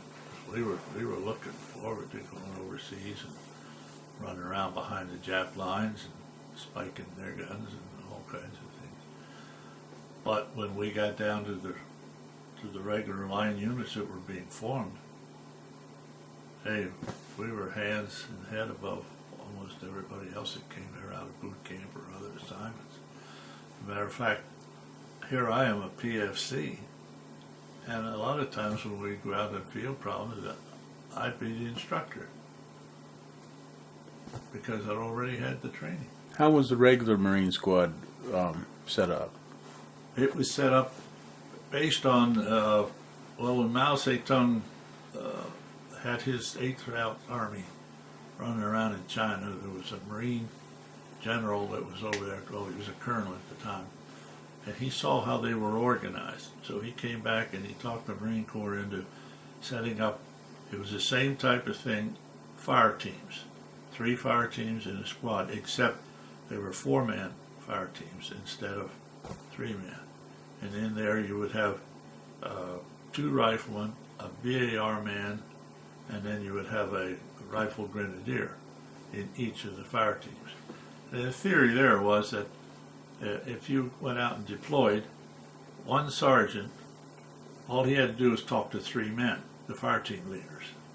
And of course, that 3-tier type thing goes on all throughout the Marine Corps. You have 3 squads in a platoon. You have 3 platoons in a company. You have 3 companies in a battalion. And so that way, whoever is in command, he only has to deal with 3 people. Makes it a lot easier. And so that's the way we were organized, and the whole Marine Corps went that way. Did you have to learn how to use the enemy's weapons? No. Did we you have to? We never did. We had a little orientation on them, what they were, but no, we were never trained to utilize any of their weapons. How about heavy weapons like mortars or bazookas or flamethrowers? Well, we would be introduced to them, but only the men who were regularly assigned as mortar men or as bazooka men or flamethrower men, they spent a fair amount of time. But the way those were deployed then is that they were assigned as part of our platoon. We had another squad, actually 4 squads. It was called the Assault Squad, and it was made up of men who handled these specialty weapons. And they would sometimes they'd go along with us in the training problems, and other times they didn't.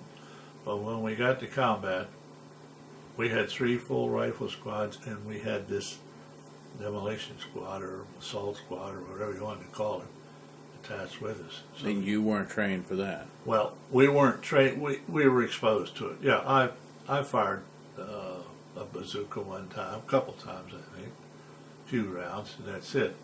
Fired a flamethrower one time, but that was it. That was just sort of like orientation, familiarization, but not really. We were not fully trained to handle those on an expert type activity. Can you tell me when the Raider battalions were disbanded? Yeah, that was about the end of March of 1944. And that's when they were disbanded, and then we were transferred into the regular line units. And did you go back to Pendleton for that? Well, that was at Pendleton. Right. See, the Raider camp that I was in the training with is on the north boundary of Camp Pendleton. So they just transferred us down to the main base. And what did you do then? Well, then I was put into a rifle company, Fox Company, 2nd Battalion, 27th Marine Regiment. And what was your job in the company? I was a grenadier in one of those fire teams. Explain to me, if you would, how you went about being a grenadier. Well, they just indicated someone out of each of the rifle squad, out of each of the fire teams. You were going to be the grenadier, which means we were still basically a rifleman, but you carried XP rifle grenades with you. And so whenever the situation occurred that they needed somebody to fire off a rifle grenade, you were the man. That's what happened to me on Iwo. I was picked for that, and I was able to knock out a pillbox, and so that's what they gave me a Bronze Star for later. After you got done with your training in Camp Pendleton, when did you go to Hawaii? Yeah, I'm trying to think of that. We went over there, I think it was around September, either late September or early October. 44. Yeah, when they transferred the whole division over. And then we went to what is known as Camp Tarawa. It had been there before. It was set up after the 2nd Marine Division had been there, or that named that. And because they were the ones that had been in the Tarawa invasion. Can you describe to me your boat ride? Over there, crowded. Yeah, we went on regular APAs, assault personnel ships, and we were really loaded. There wasn't a vacant spot on that thing, but there wasn't really anything spectacular or different about it. They gave us a lot of shots, and they tried to have a few activities aboard ship to keep the guys from getting bored. I think it took about 7 days to go to Hawaii from San Diego. What did you do at Camp Tarawa? Well, we went into various training activities there. It started out first like squad problems, and then you go to platoon size problems, and then up to company size problems. We went right on up to where we had a division exercise out in the field. Almost all of it was field work, maneuvering and all that sort of business. Can you describe one squad problem? Describe it? Well, I think basically, the problem comes up, okay, there's a bunker over there, or there's enemy in that tree line, or whatever. Now, how are you going to take this underhand? So they would set up a firing line, maybe, say, 2 fire teams of the squad. They would set up a base of fire, and then they would send another fire team out around to circle in and come in on the flank or the backside of this object that you were to overrun or take. But the object was these 2 fire teams that were here. They're going to throw out enough ammunition up fire to get these people to stay down in their holes, or not be very active, while this team that comes around on the side can knock them out. And then with those, of course, you might send a flamethrower man, or a bazooka man, or maybe a couple other men that just had regular dynamite or TNT charges to throw into the area. That was sort of a typical type program. How effective were your training exercises at Tarawa and these squad problems that you were talking about? Oh, I think they were good. I think they were very good. The only problem is that when you actually get into combat and the firing begins, a lot of these maneuvers that you look at in the textbook and say that they break down because you get guys that get hurt. So what do? You got to go with less guys, or in some form of maneuvering, it maybe doesn't develop because they run into a situation they're not aware of. I think the biggest thing that you get in training is how to use your weapon, be able to use it efficiently, how to take cover and concealment, utilize that, how to approach an enemy position. I'm talking about infantry people now. That's basically the type of thing that you're trying to work on. And I think what we did there in Hawaii was quite good. And of course you get a whole bunch of other things like get organized into boat teams. Well, you got to figure out how to get the people on, how to get them off, how to get them on the ships, how to get them from the ships into the boat teams, and all that sort of. So all of that is added in with all of your training. Did your instructors ever throw in a monkey wrench in any of the tacticals you did? No, I don't. I don't ever recall that. No, I think they pretty much followed the textbook and didn't try to goof us up deliberately. We goofed up enough on our own. How long did you stay at Tarawa? Well, we got there. I guess it was somewhere around May or June, somewhere in that area. And we were there until the first week in January. 45. 45. Yeah, we left there then. We outloaded to go to Iwo. Did you get to go and visit any other islands during that 6 or 7 months you were there? 8 months? Like Honolulu? No, not really. When we left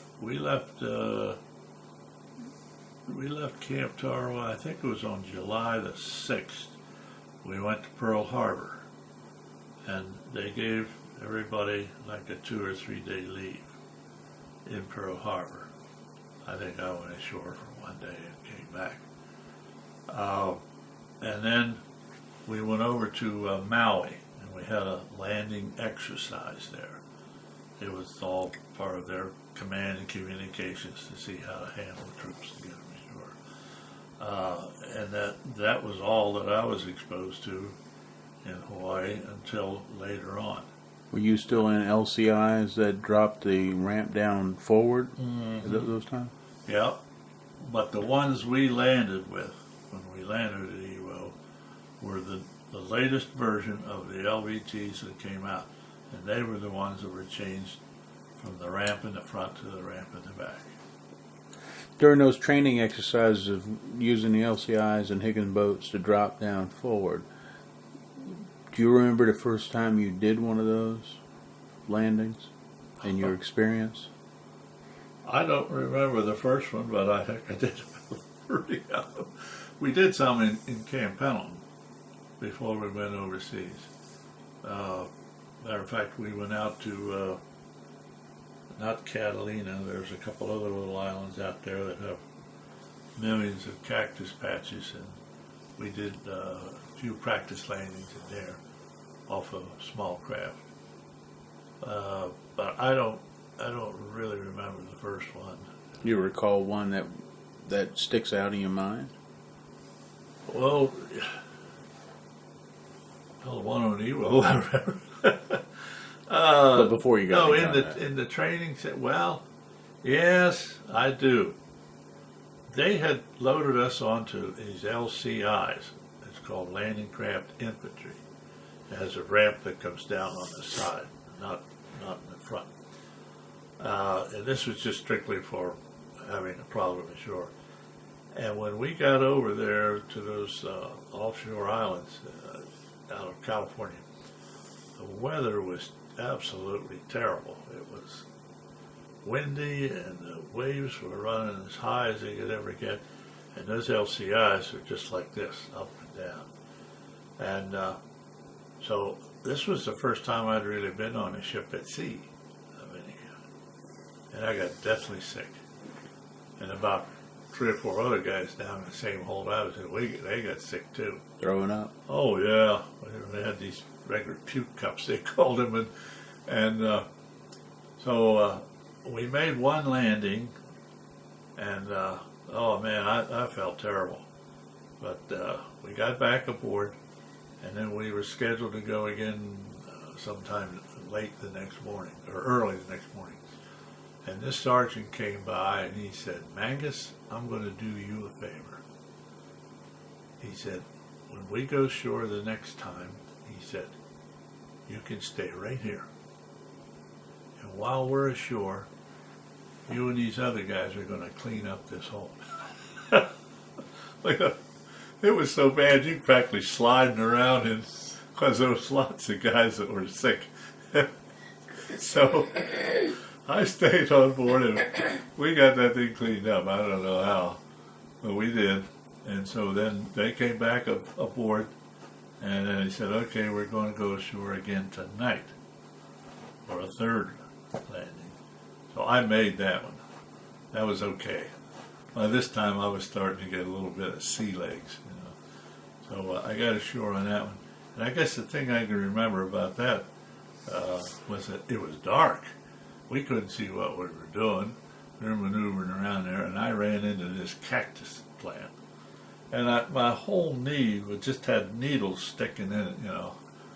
Stung like the devil, and I had a couple in my hand. So when I got back aboard ship, you know, we were picking these things out. And I had one that was buried down in my finger, and I couldn't get the thing out. It was just buried in there. And about a week later, it finally festered, and I just squeezed my hand, and it popped right up. But I always remember that damn cactus on that island. It wasn't Catalina Island. I don't recall the name of it. It was in that area. When did you get the word that you were going to go now from Tarawa to go to Iwo Jima? Well, I think the way the problems ran, we almost kind of knew once they ran the division problem, you're looking at a very early time from this point on. And it was only a few days. And the word came out, okay, we're going to start loading ships. So then we knew at that point we were going to be on our way. So you knew that it wasn't going to be a practice? Oh, yeah, right. We knew that. Did they issue you ammunition? Not until we were aboard ship on our way to Iwo. Then they issued it. You had any clue about the name of the place you were going to assault? No, it was called Island X-Ray. And then I think there was a couple of other names assigned to it. I never was told officially that I was ever on Iwo Jima. So we had many briefings aboard ship. They had these little clay models and that sort of thing, and they had pinpointed out bunkers that they were able to identify, because see, naval forces and Air Force started bombing that thing, hitting that about 70 days in advance of when we landed there. And so they had all of these things laid out, and they had maps right up practically to the last hour. And so we knew pretty well what was going to happen. In our battalion front area, they identified 40 pillboxes or enemy emplacements. And I guess they did that for all the other beach areas too. Had you made friends in your company by this time? Oh, yeah. I had a couple of buddies there. A fellow by the name of Mike Laddich, he's still alive out in Seattle area. Ed Simonson, a fellow that he came from over in New Jersey, he's still alive, lives out in Missouri now. Another guy by the name of Ted Johnson, he's now deceased. But we all got along real well. And you retained the same squad that you were with pretty much the entire training? Yeah, right. During that training period, we stayed pretty much together. And when you got on the boat, were you still with the same squad? Mm-hmm. Who was your sergeant? I knew you were going to ask me that. His name was Dewey Flynn. He had been a paratrooper, and he had been overseas before, down in the Solomon area, and he had come back to the United States, and then when the 4th or the 5th Division was forming, he was sent in there. As a matter of fact, my platoon leader had been a paratrooper. Our platoon guide was a paratrooper. My squad leader was a paratrooper, and my fire team leader was a paratrooper. They were all paratroopers. So they just combined former raiders and paratroopers and mixed them all in. But these guys, I just mentioned, they had all been overseas before. We're back, so they were veterans.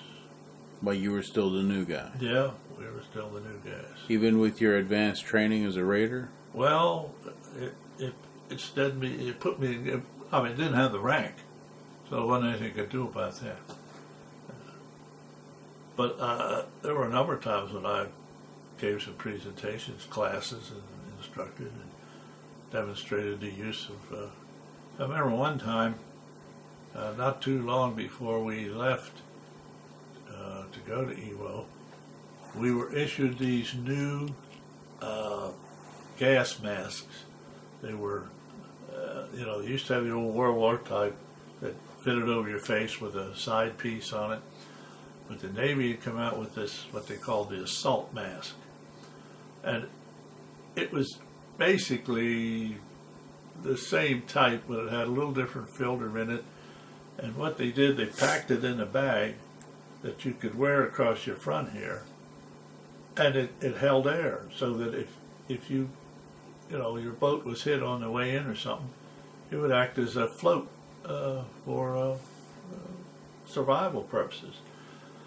But it was very uncomfortable. And so they had some demonstrations there. And they came to me one day, my company first sergeant, and he said, hey, the battalion commander's coming down and he wants to see how you guys handle this, what it's going to do for you, and so forth. So I organized a squad and we went out and ran some problem type things in front of him to show him, what it was going to do for us or not do for us. So my recommendation was, it's useless. That's what I told the battalion commander. So he said, well, yeah, he wasn't too thrilled about it, but he said, I don't think we have any choice. We're going to have to use them anyhow. So once ashore, in about 10 minutes, those masks were all gone. Nobody used them. Who gave most of your sand table discussions to show you what you were supposed to go for? Oh, that was our platoon leader. And he was a second lieutenant? No, he was first lieutenant. Now, he had been overseas and come back. He was a paratrooper. He's still alive, Dick Tillman. He was a representative up in Pennsylvania. He lives somewhere up around where Villanova is, but I don't know the name of the small town he's from, but he's still alive. If you had to pick any one or a small group of people who really encouraged you or held as a role model in your training time, who would it be? I don't remember anybody other than Gunnery Sergeant Forte, who was up at the Raider base. While I was with the division, I don't remember any individual being outstanding like that. But our platoon leader, he was a pretty good platoon leader, I thought. I didn't like him. I think he had a superior attitude. But I think he knew his business. Was that Tingman you were talking about? Tillman, yeah. Tillman? And he trained us very well, yeah. That's him giving the presentation. That was on Iwo there. That's right, that was on Iwo. Can you tell me about being in combat mode, knowing you're going to be landing on a hot beach, and your ride from Camp Tarawa, Hawaii, toward Iwo? Well, nothing spectacular happened. I think it was pretty much routine. We knew we had a large force. By this time, we knew pretty much where we were going. We were told in most of our briefings that this would probably only be a 3 to 4 day operation. But I think most of the men who had experience knew this wasn't going to happen. And Tarawa, I think, served as a perfect example.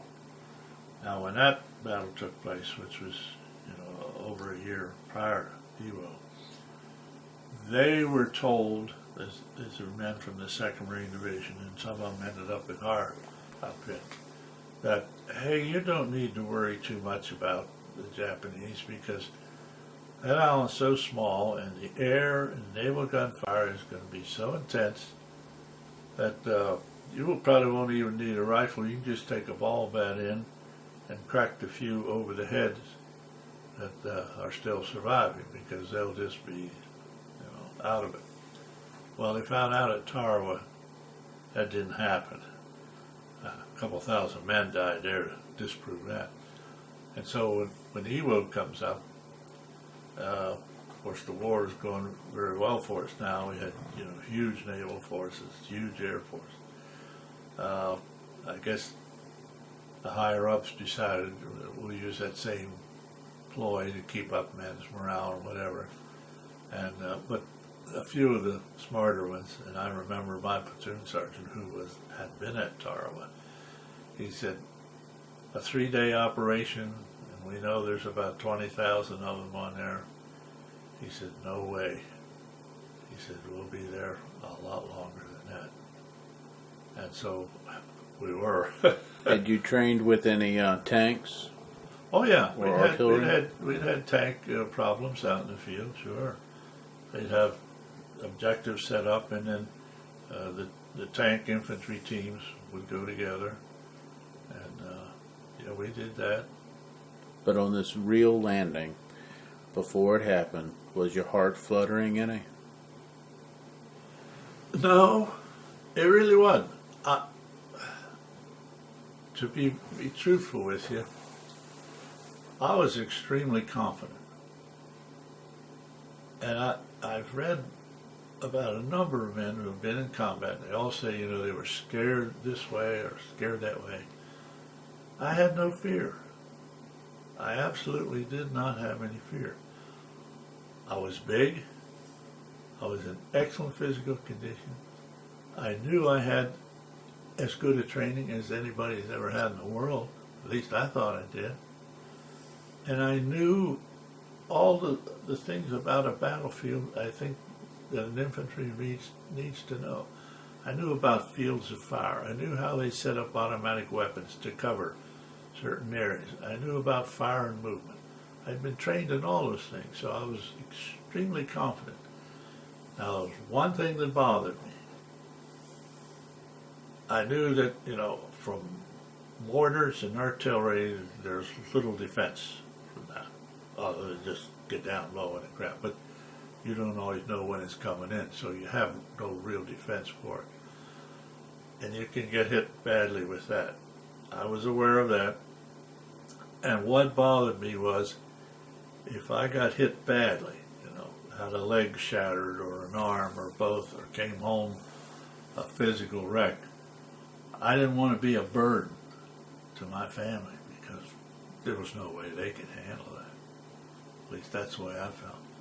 So that was my only concern, not to come back in that type of condition, which I didn't have too much control over. But as far as fearing the enemy or what he could do, that never bothered me a bit. Did you see it bother anybody else? Yeah, a couple of guys. Before they went in? No, not going in, but I saw a couple inside later that, well, I don't know if the proper word is cracked up, but they couldn't handle it. We're going to stop here.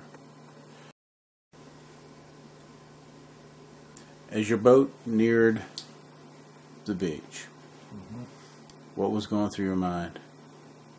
Well, I saw one of the strangest things I've ever witnessed in my life. Now, we knew that the possibility of, excuse me, of it being real tough. That we just really didn't know what to expect as such. And in the tractor that I was in, I was on the left side in the rear where the door goes down to the ramp. And I looked across, we were in there in like 3 columns. There were 2 guys on the other side of the LVT.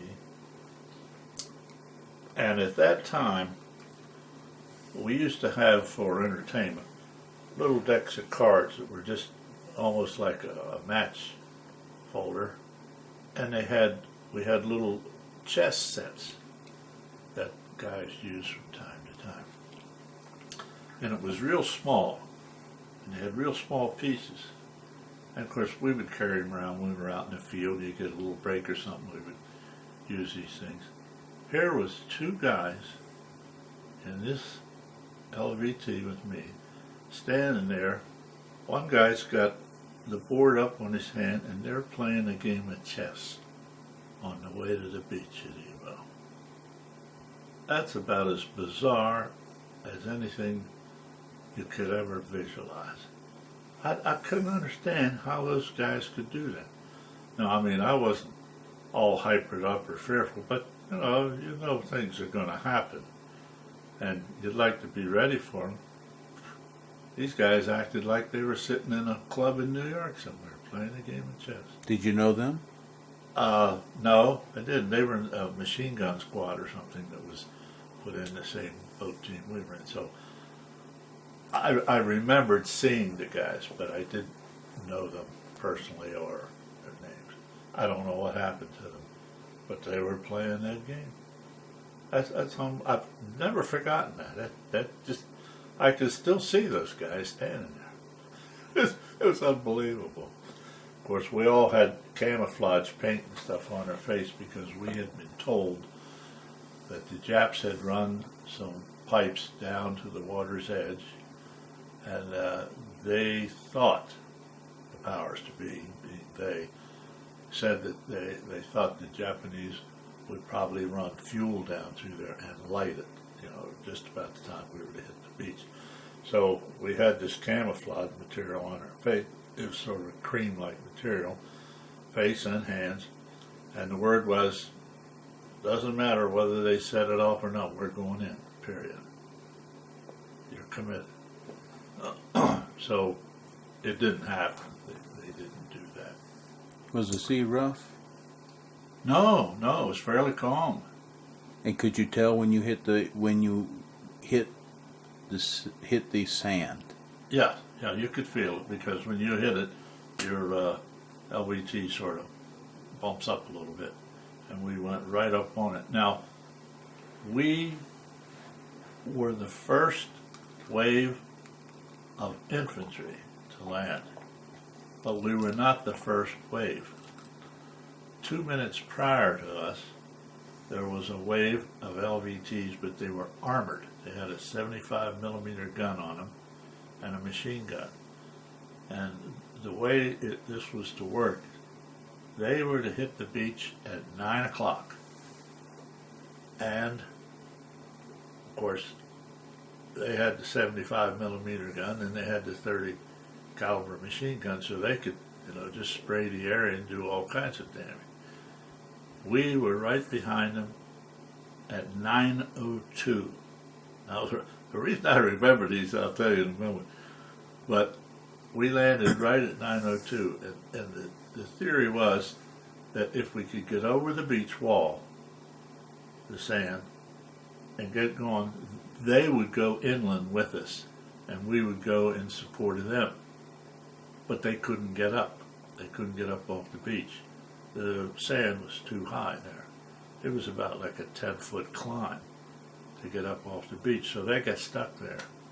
And then when we hit, our LVTs stopped also, and then they made a quick turn and got out of there. But leaving you all there. Oh yes. So we sort of crawled up off the beach in the area I was in. Well, describe that moment that back door went down. Yeah. What happened? I was when the Amtrak pulled up onto the beach, the front end was elevated and the back end was lower. And so when the ramp went down, and all they did was pull a trigger up in front, and the ramp went down in a hurry, because of all the weight shifting towards the rear, and I had this 48-pound shape charge with me that I was to leave in a hole up on top of the beach. I went down that ramp backwards or sideways or whatever, and that shape charge was going with me. And so at that very instant, when I hit the beach, I looked both ways. I never saw another Marine. I think I was the first man on that beach. But now, within seconds, They were swarming all over the place. Did it look like you thought it was going to look like? Yeah, pretty much so. We knew it was going to be soft sand, and we might have difficulty getting up off that beach area. What color was it?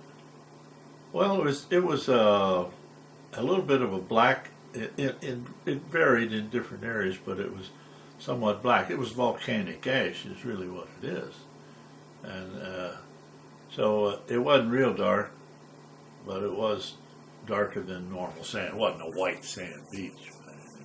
Did you go down head first and hit the dirt? Or Yeah, I just rolled down off that thing, and of course that shape charge rolled with me, and so just instantly, I looked right and left. I didn't see anybody. But I knew everybody was coming down. Was the shape charge in a bag, or was it attached? No, it had a carrier on it, a handle-like carrier, and it was about that long, and it was about 12 or 13 inches in diameter. It was a big charge. The object was for me to leave it in this, what they call tank trap, right up at the top of the beach area, so that the engineers and other people coming in behind could use that to blow any bunkers or anything that got bypassed. And I suspect they probably did. And were other folks in your group doing the same thing? Well, I would imagine others were, but I think I was the only one in my platoon that had one of those. I'm sure that there were in other areas along the beach area, there were other people that had demolitions to leave there. Were there explosions going off? Oh, yeah, artillery was coming in onto the beach, Ours or theirs? Theirs. We didn't have any artillery ashore yet. Ours didn't come in until like fourth or fifth wave back. When you rolled off that LVT, Yeah. did you start crawling for a seawall? Yeah, pretty much so. Yeah, I didn't. Well, I tried to get up, but the sand is soft and it's difficult. And when I got to the front of the LVT and we started to hit the upslope, other guys were then coming around too, and it was very difficult to crawl up because the sand would just give out under you, and some guys would try to walk up it or upright, and they just kept slipping out. So it ended up that the various individuals were helping others. They'd crawl up away and then help pull another guy up, and somebody else would pull them, and sort of a daisy chain type thing until we could get up over that wall. Did you give any helping hands up? Oh yeah, sure. Well, I was dragging that thing, so I'd drag it up and park it, and then try to get on up as far as I could, and then pull it on up again. And finally, when I got up right onto the top of the crest, I looked over, and there was that ditch just like it was planned, and so I just rolled it right down into it and left it there. Was there rifle fire going off? Some, not a lot. But I fired my rifle off just to see if it was going to work all right, because crawling around down like that, you get sand in it. Did you have an M1? Yep. And the doggone thing, it would fire, but it wouldn't recoil because it got sand all packed through it. So there I am sitting there, and I thought, I can't go inland with this thing. I got to have a weapon that works. So there was a machine gun section that came up on the right side of us, and I hollered over to this one guy. I said, "Hey, have you got a cleaning rod that I can use to get some sand out of my rifle?" And he said, "Well, yeah, we're probably going to be here for a little bit." Now, these ramrods that you use to clean weapons, there are some that have a long single prong, just like what's used with those old muskets, the Civil War type. But they also had these that were made up in small sections, and you put them together. That's what he had. That's what he gave me. So I sat there on that beach while everybody's trying to get organized to move, and I took that thing and I put it together. Just like I was sitting on a beach in Oahu or something. And I shoved it down into the rifle, and I finally got enough clearance that I could fire a round single but I lost the semi-automatic capability of the weapon because there was so much other sand inside. So I sat there and I cleaned it, and finally this guy hollers over me, said, "Hey, I gotta have my ramrod back." He said, "We're gonna move." I said, "Okay." So I took it apart, gave it back to him, and they moved on, and of course the rest of my platoon was moving on. So I told my fire team leader, who was laying there right beside me, I said, "Hey Mo, I can't go inland right now while I only got a weapon that'll fire a shot once in a while." I said, I got to clean this thing or get it working." So he said, "Okay." And he told another fellow there, George Petrowski, he was from up in Hamtramck, Michigan. He said, "You stay with him." Then he said, "We're going to move on, and as soon as it gets operable, you can follow us up. You'll see our footsteps." And so I guess it took me another 5 minutes or so. And while I'm sitting there, I saw two really bizarre incidents. One was a Corsair fighter plane. Came around Mount Suribachi, and he was heading right down along the beach, the long length of the beach. And here was a wave of troopers. I don't know if it was the third wave or fourth wave that was coming in. And that plane just came right down and smashed right into, and you could see the pilot sitting in there. I think what happened was he probably got hit as he came around Suribachi, and he was probably dead, frozen at the controls or something. Because I'm sure if he'd have been, awake or anything, he'd have taken evasive action, tried to keep her, but he rammed her right into two tractors that were coming in. So there were about 40, 50 bodies there floating around in the water. Were they the first bodies you saw dead? Yeah, those were the first ones I saw dead. And you saw any wounded They were Marines. before that time? No. This all happened within just a matter of minutes, And one other thing that was really bizarre. Before we had landed, we'd had a complete detailed description of the uniform that we were supposed to have. The helmet with the brown side out, your blanket roll, and all your uniform, your canteens, your bayonet, and all this. Everything was detailed exactly how they wanted everybody to be dressed, so that you had everything you were supposed to have. And so we did that. And I looked down onto the backside of the beach when this other wave came in behind us, and there was a character who was in the headquarters section of our battalion. They called him the Baron. I don't know where he came from, but he was always walking around with a voice like, giving orders, and like he was supreme commander. He was a staff sergeant, I think. But anyhow, I looked down and I saw him. He'd gotten out of an Amtrak. Here he had a red ball cap on. He had a white shirt, a real light-colored exercise type shirt on. He had his helmet hooked down over his canteen, and he had a cane in his hand. And I thought, how can this be? It's idiotic. And the guy lived through the campaign. He survived it. I don't know how. But here on this beach, where everybody was expecting things to really get rough, this guy's walking around like he was at the ballpark in New York or something. Unbelievable. But anyhow, I got my weapon working, and this other guy and I took off inland chasing my platoon. Of course, other guys were coming in behind us. You think you were on that beach for about how many minutes? Oh, it wasn't more than 10 minutes, I don't think, till we cleared it. And my unit had moved on inland maybe 100, 150 yards or so. And we could follow their tracks in the sand. We could see right where the shoes were. But that area where there had been barbed wire, concertinas, whatever they call them, bunkers.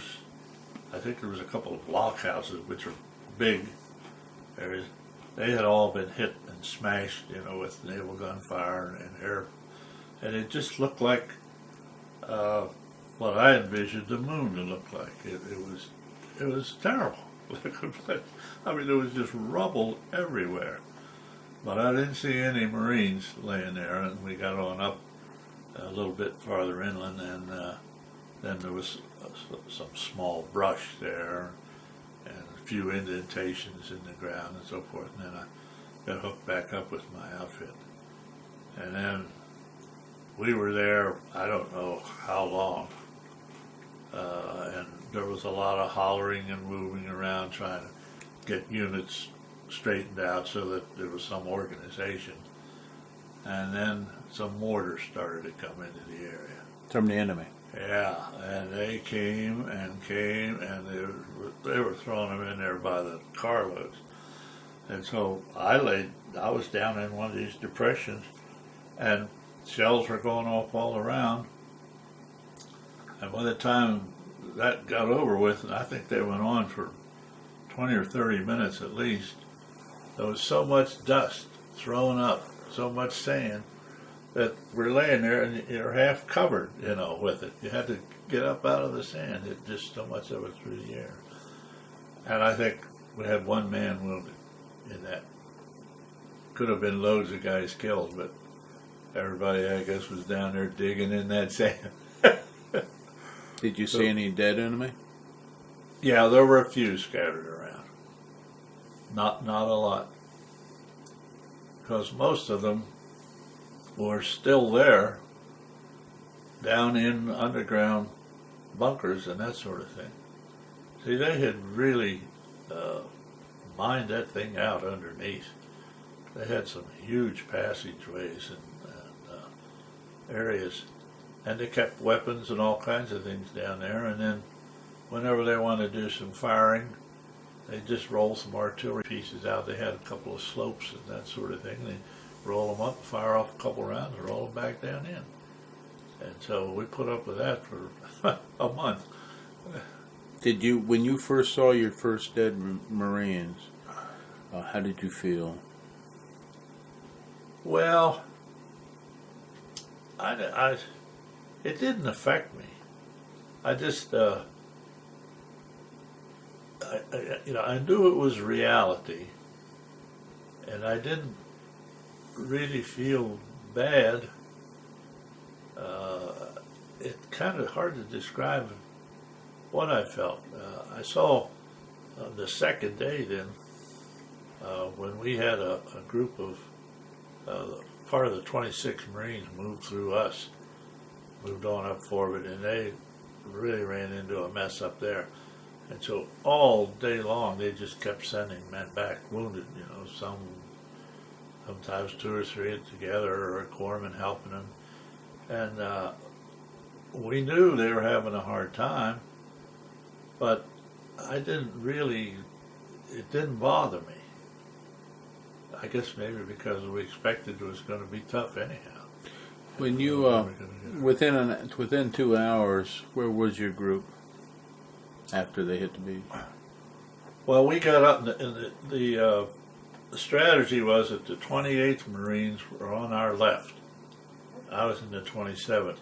So we were both supposed to move up over the beach, to where we could get control of the other side. And then the 28th turned left, and they were facing Suribachi. We were to turn right, to face going up the island towards the first airfield and the second. I don't remember exactly how quickly that happened, within a couple of hours. Because right at the point where we landed, the island was only about 700 or 800 yards wide. And then as you went farther up north, it kept getting wider and wider to where it was about 2 or 2.5 miles wide at the widest point. Did you encounter any resistance besides those mortars? Oh yeah, we ran into a few pillboxes and bunkers, and we caught some fire, but most of it was from down low. We didn't see many Japs up running around as such. Matter of fact, my squad leader, just early that afternoon, he was killed by a sniper. We had just made our turn to go north, and we were told to hold up until they could get the line straightened up again. And there was a small trail leading up towards the north, and a tank. By this time, a tank had come up, and he was sitting on the edge of this little trail and had fired a few rounds on up the island. I don't know what he was firing at, but I came up on the left rear of him, and our squad leader was back behind me, and he said, well, we're going to hold up here.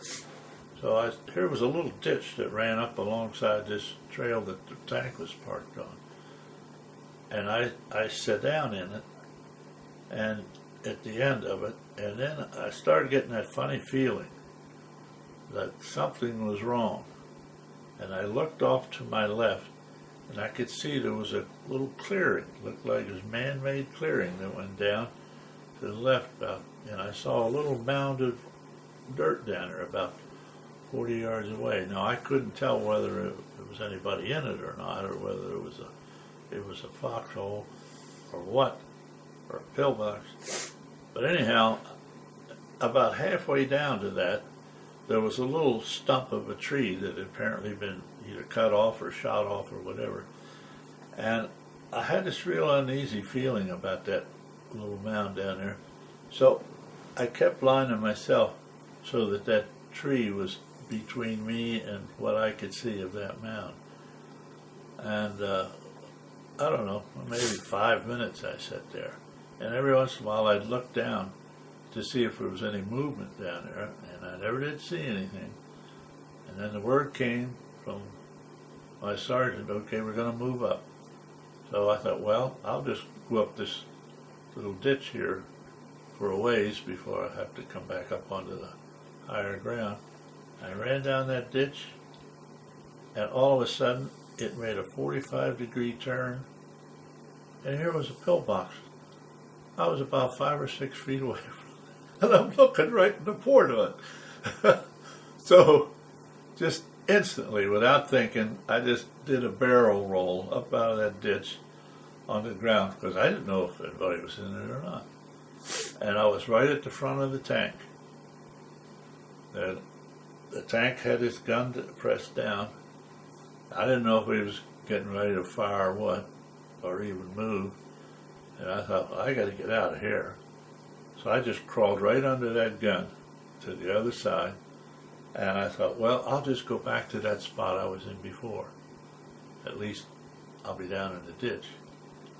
And I turned around the edge of that tank, and I looked back, and there was my sergeant. He was collapsed over the end of that thing. He'd been shot right through the gut.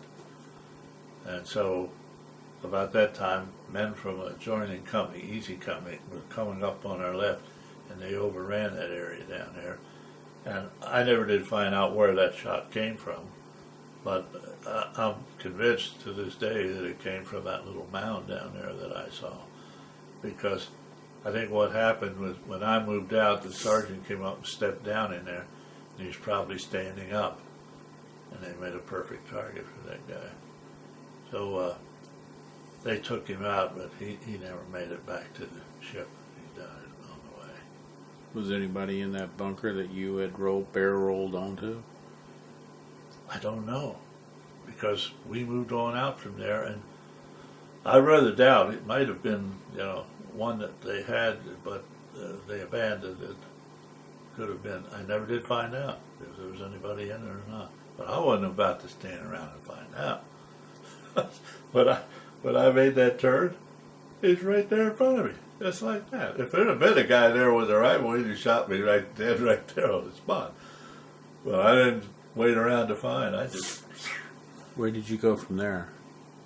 Well, then our unit started to move on up, and I generally was going along the edge of that little trail, and the tank stayed back, and the rest of our platoon came up on the flanks of us, and we moved up there about, I don't know, maybe 100, 150 yards or so.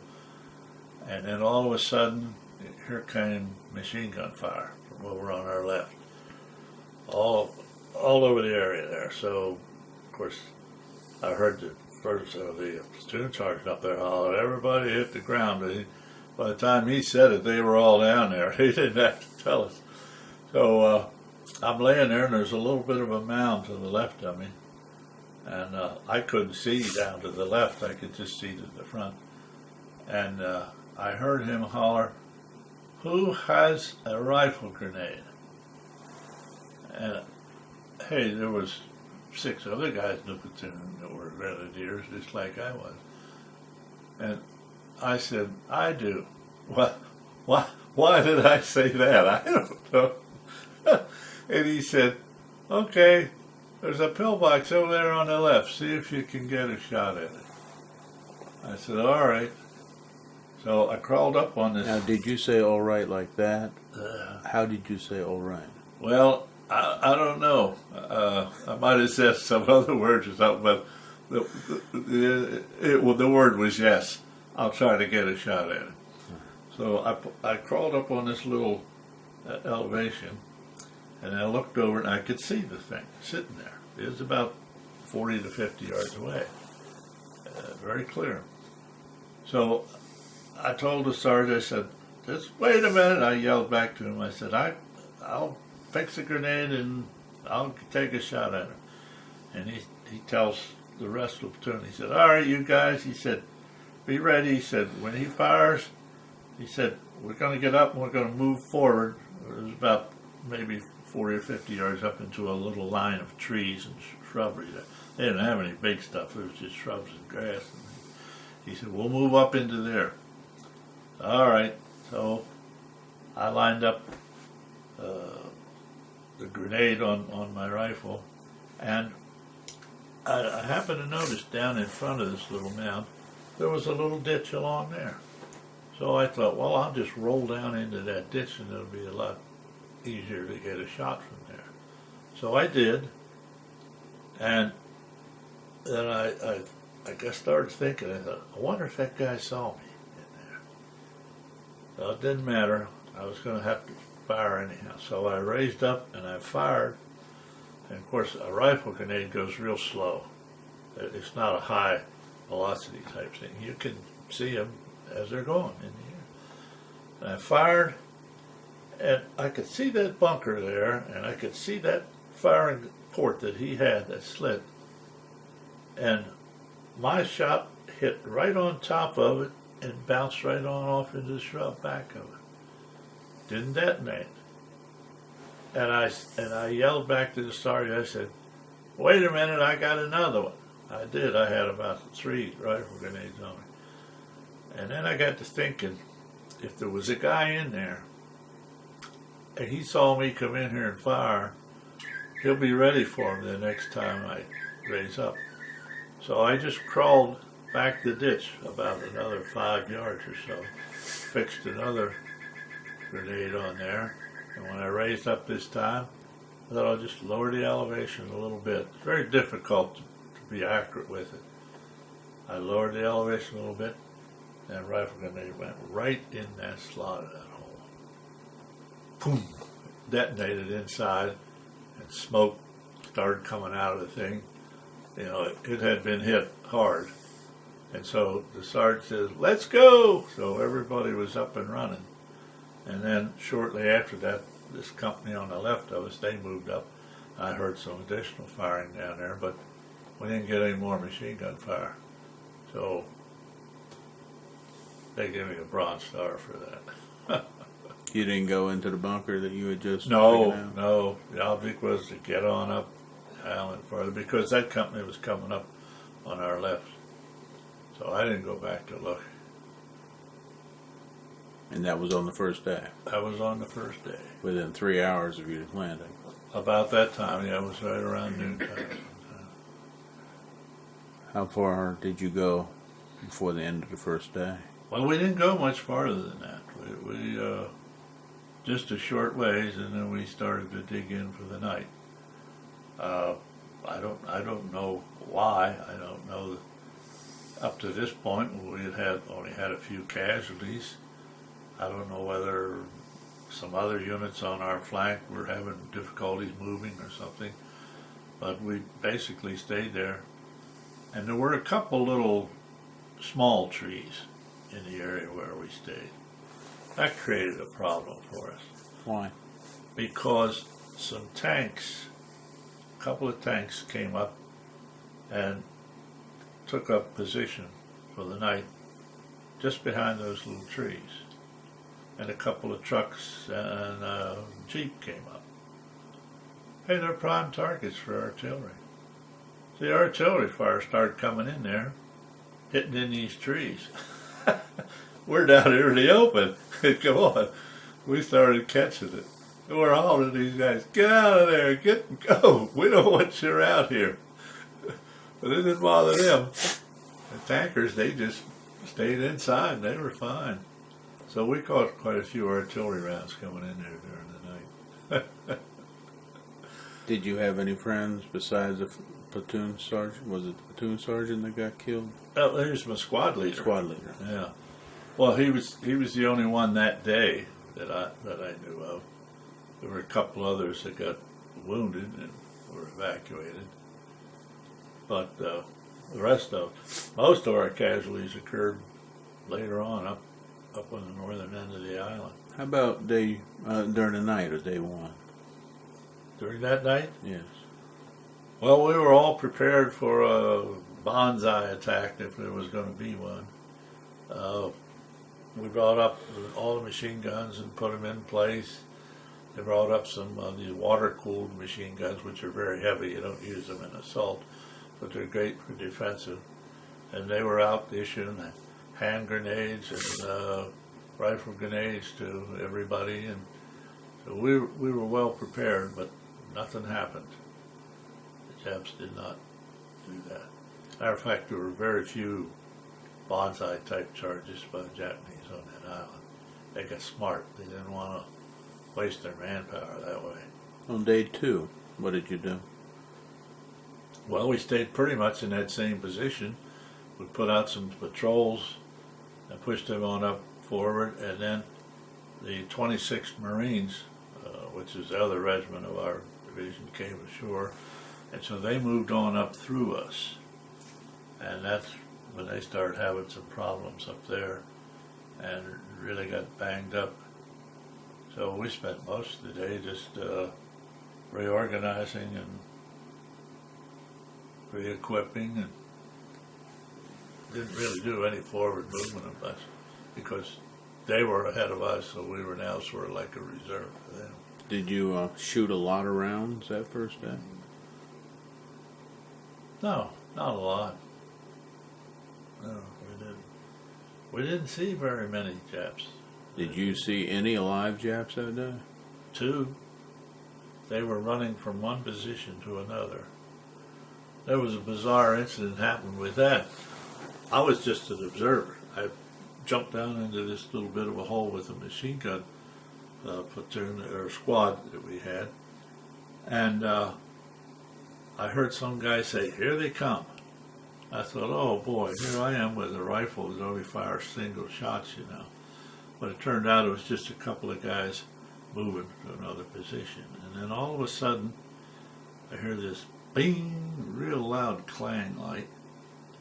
And then this sergeant that had that squad, he was saying, "Oh man, it stings, it stings, it stings." Well, what had happened was a sniper from down in there somewhere had fired around, and there was this guy by the name of Milburn, who was also part of that machine gun squad. The bullet came into the top of his helmet and apparently had swerved off on the side and went into the back of this sergeant. The sergeant was a fellow by the name of Toohey. His uncle had been a famous gangster in Chicago before the war. I don't know if that name means anything to you, but he was well known. I don't know if he was in Al Capone's crowd or what, but it just seemed ironic. And of course, this guy, Milburn, the bullet had gone through his helmet. He wasn't hurt, but he was just glassy-eyed, you know. that was kind of a bizarre incident. And then later on, Melbourne cracked up when we got up on the northern end of the island. It was his squad leader and a couple other guys that got hit pretty bad there. He couldn't handle anymore. Your squad and platoon and battalion moved forward and engaged the enemy again. Well, right after that meeting, it was on the third day. We moved up, and there were just minor skirmishes, taking care of pillboxes and that sort of thing. And then on that Saturday, this went on for a couple of days. We were about halfway up the island that is, not halfway up the island, but halfway up where that first airfield was. And some unit had been in there in a position the night before, and they pulled out, so we came into their spot. And late that afternoon, we could hear some Japanese voices out in front of us. There was a little bit of an open ground there. And as the evening began to wear on, there was more and more voices. They were yelling and talking, and then you could tell they were getting sacked up pretty well. So the word was, hey, we're going to get a big attack here tonight. So again, we brought up the 37 millimeter guns and machine guns, and everybody was loaded up. We brought up all the reserve people from who were practically in there shoulder to shoulder all along this line, because you could hear the Japs over there. They were really getting sacked up and making all kinds of remarks. So I think it was around 11 o'clock at night. All of a sudden, all these nips stood up over there. There must have been about 300 or 400 of them. And they started an attack, but they didn't come straight into us. They went off on an angle. And they hit the 1st Battalion, which was tied in with us on the right. And man, like a wall of fire went out.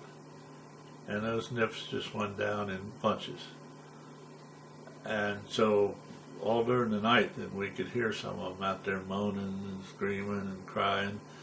And but early next morning, that battalion sent some men out, and they finished off what was survivors and picked up their souvenirs. But they didn't hit us head on. But then that afternoon, this was on Saturday, the 24th, the word was, we're going to attack down into this area. And about 400 to 500 yards in front of us, there was a little amphitheater. It looked like an amphitheater. And the nips were in an arc around it. And so they pounded it with artillery, and they pounded it with aircraft for probably 2 hours that afternoon. So at 3 o'clock in the afternoon, we'd gotten the word we're going to push down in there.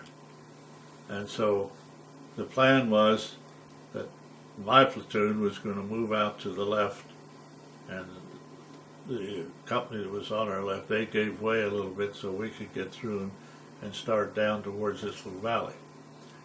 And later on, they called it Death Valley, which they have in practically every major campaign. Is that what he's talking about in his map?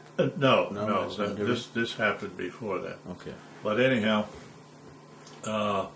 as we started down, I found myself in this big hole. There was artillery fire stuff starting to come in on us. And the Japs had this thing, we called it a whistling Nelly.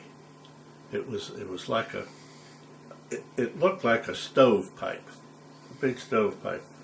And it had this slow flying shell that came out. I don't know how much distance they had, but you could see the thing in the air. And they had fired a few previously, so you could hear it when it went off. It's screeching sound. And I was in this hole, and this guy who was a bazooka man for ours, his name was Goff. I didn't know him real well, but I knew who he was. And we were there in this hole together, and we looked up and we saw this shell coming in, and it looked like it was coming right in our hole. And I remember him saying, "My God, Menges, that's going to get us." So there wasn't anything we could do. We just, went down to ground into the sand. It hit right on top of this hole we were in.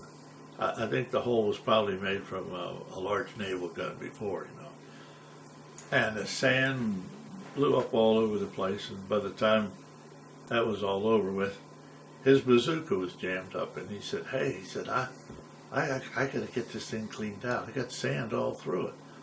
So I said, "All right," and I told my squad fire team leader, I said, "Hey, I'm going to stay with him till he gets this thing ready, and then we'll come on down." He said, "Okay." He said, "You can follow us down. You know which way we're going."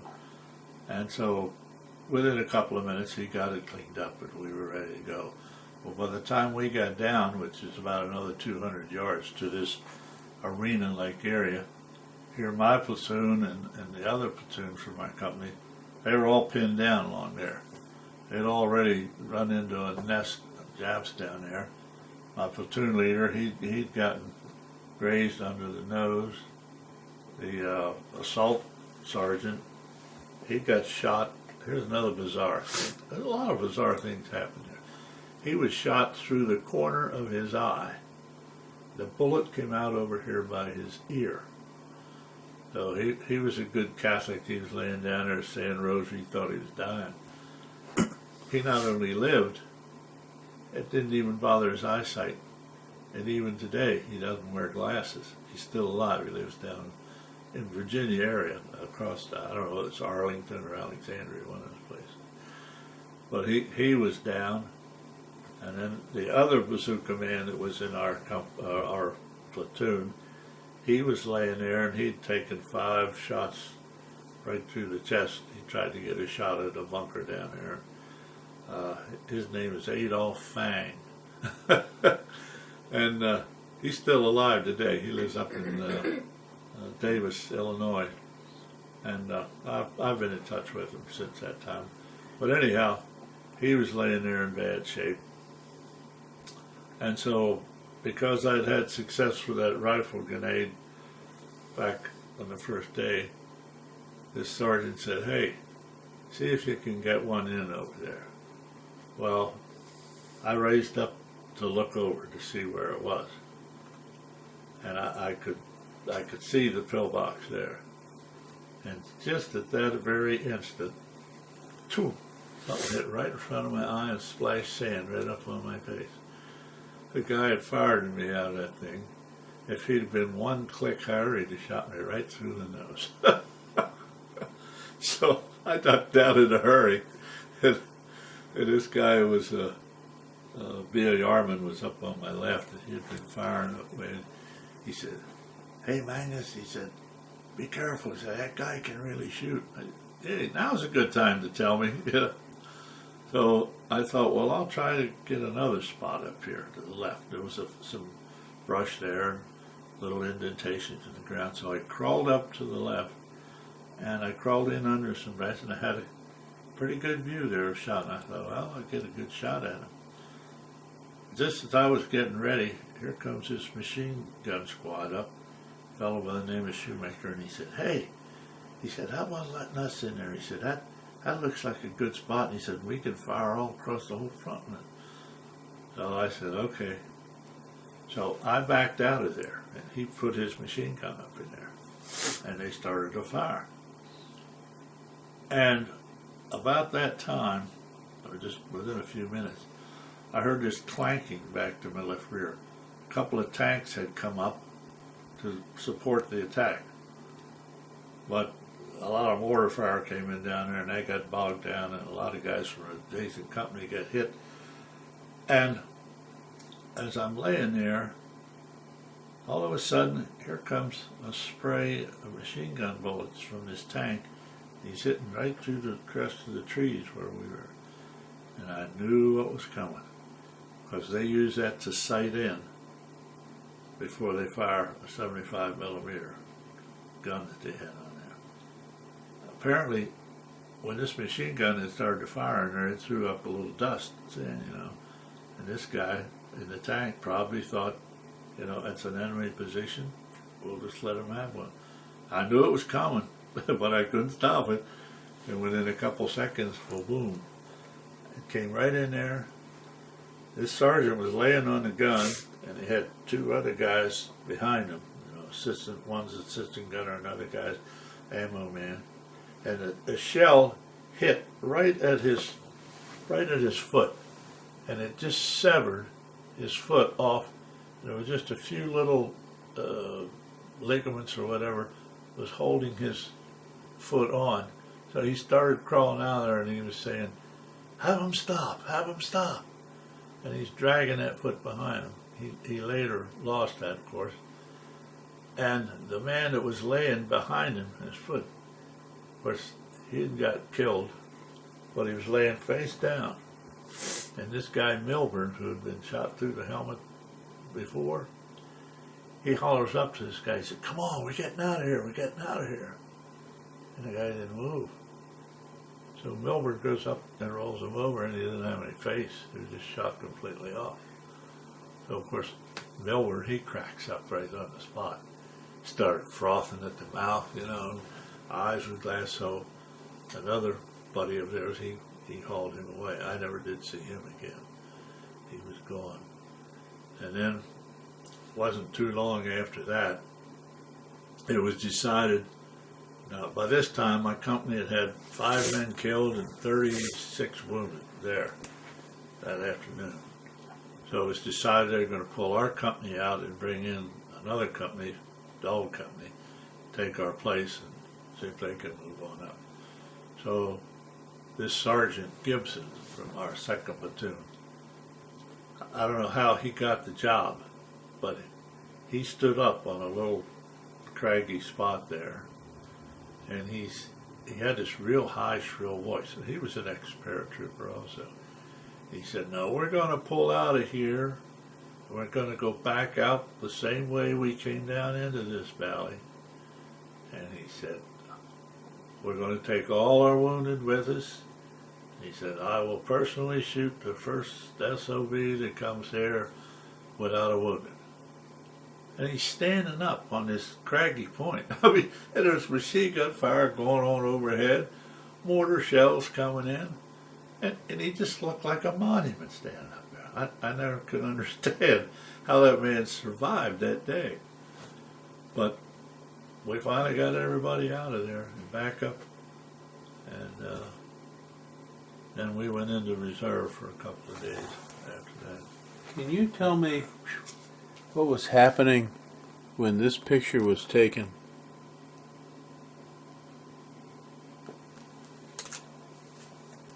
Yes, I think that was on the 3rd day, D+2.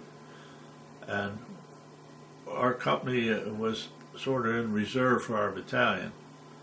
And that platoon leader there was telling the squad leaders and other people that he wanted to have the information about how we were going to deploy and move on up a little bit later. And that was just sort of an organizational meeting at that time. And tell me about the picture being taken. Well, I'm the guy who has his back to the camera. And the reason I remember that so vividly was that there was a photographer to the rear of us, and I don't think anybody knew the guy was there. And he took this picture. And when he did, there was a clicking sound, and everybody, at least that's what they told me later, they all thought it was a hand grenade that had been plunked into among us. And so everybody just went to ground in all different directions.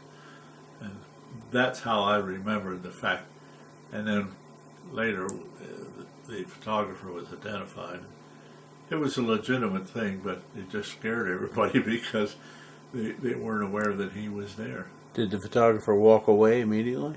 Oh, yeah, he was directed to leave the area quickly before somebody did something unkind, because it was definitely a very scary moment, because I think everybody else thought the same as I did, that a hand grenade had been thrown into the area there. Of course, within seconds it's going to go off, we could have had quite a number of casualties there. So nobody was very happy about that incident. When you were put into reserve after day 3, how long did you stay there until you went back on the line? Well, it was just 2 days then until we were back up, and that procedure that I talked about, going down into Death Valley, that occurred on D plus 5 or 6. 5 or 6. It was Saturday. And then after Death Valley, you were pulled in reserve. Then. Well, we pulled back into a defensive position, and there was a lot of mopping up type work there. There was a couple of, I think one was had been a regimental headquarters mound that the Japanese had used. So we were helping the demolition men blow these things, generally cleaning up the area and that sort of thing. Did you go into any of the bunkers? Did I? Yes. No, I never did. I never went into not one bunker or tunnel? Or tunnel or anything else. No, I never did. When did you go back into combat? Well, my birthday was on the 27th, which was, the 8th day. And then we were pulled out of there and went back to Suribachi area to take a little rest. Our regiment was in division reserve. And of course, the object there was to let everybody get a chance to clean up a little bit, change some socks, re-equip everybody, just give them a little rest, whatever. And when we first got back there, some areas were designated where they were still clearing guys out of Suribachi, even though they'd put a flag up there some 4 days before. There were still Japs inside of Suribachi. They were digging them out. But anyhow, when we came back to this area, and a couple of guys and I got into a little depression area there, and we were going to set up for the night, and I looked off to my left, and here there were 2 Japanese bodies laying there. So a burial detail come along there a little bit later, and they buried them. They took them away. They weren't in our area, but they were disappeared. So then that night, a firefight of some sort broke out, and me and a couple other guys were laying there in this shallow area, and we could see tracers and machine gun bullets flying over the top of us, but we didn't get up. We just stayed down. And the firing ended. So we thought maybe somebody was firing by mistake or whatever. The next morning, I got awake, and I looked down to the left, and here was 2 Japanese bodies laying there. I said, I thought they buried those guys. He said, yeah, they buried them, but these 2 guys showed up during the night, got shot at almost the identical position where we were. Apparently, they had come out of Suribachi and they were trying to get back up north to rejoin their forces up there. So, just another bizarre incident, strange things. Did you go back on the front lines before the end? Oh, yes. Oh, sure. We got back up in there. When they got up above the 2nd Airfield, our unit went back up, and we struggled in there. At that time, there was no great movement. It was just yard by yard by yard type of thing, because their caves were so elaborate, and they had some naval personnel up on the northern end of the island who were big Japanese. Some of them was as tall as 6 feet, and they were select personnel. I've never seen much publicized about that, but these were what they call a naval task unit, and they were excellent shots. I mean, people up there on that end of the island weren't getting shot through the leg or the arm very much. They were getting shot through the head. There were quite a few incidents like that I knew of personally. So it was kind of a struggle. It was just take some ground, and if you had some casualties, a lot of times you'd have to give that ground back up because you had to use men to get the casualties out, and it was just a process of attrition that went on. So we spent, I guess, over a week up there, and I remember when we first moved into the area, this battle now had gone on a lot longer than anybody anticipated. And the Battle of Okinawa, which was going to follow ours, it was already planned. And so, but as long as we were there tied up at Iwo, the fleet, for large portions of it, had to stay there to support us. So General Holland Mad Smith, who was in charge of all Marine, the operation, he was Lieutenant General, he issues this proclamation, and I saw it written. I don't have a copy of it. But in essence, what it said was, hey, the Navy has to get out of here, but they have to support us as long as we're here. And we're holding up future operations. So you guys are all that's left, and you're going to have to get the job done. So nobody was very happy about that. So you knew there would be no more reinforcements? There's not going to be any more reinforcements. And was it only the 5th Marine Division? Oh no, that was the 4th Marine Division and the 3rd. We were there in line. 5th was on the left, 3rd was in the middle, and the 4th was on the right. So yeah, this was a general statement for the whole operation. We got to get this thing over with because these naval units have to be withdrawn so they can go up and support the operation at Okinawa. Did you find anything at the airfields that was out of the ordinary? No, I don't think so. Did you see any Japanese airplanes? Yeah, there were a couple around, but they had all been beat up, shot up before. So no, there was no intervention on the part of the Japanese Navy and none by their Air Force. They flew a couple of flights down from time to time, but we had such a screen up there that it was never any problem for the troopers on the ground. We have to stop here. Now that most of the fighting seems to be done on Iwo Jima and you're at the north end of the island, is there more? No, not really, but there was one incident that occurred there that I felt very honored about. When they dedicated the 5th Marine Division Cemetery, they wanted one enlisted man from each of the 28 rifle companies that made up the division, and I was selected to represent my company. When did this happen? I don't remember the exact date, but it was in mid-March. 45. Yes, just a few days before we left the island. Tell me what happened there.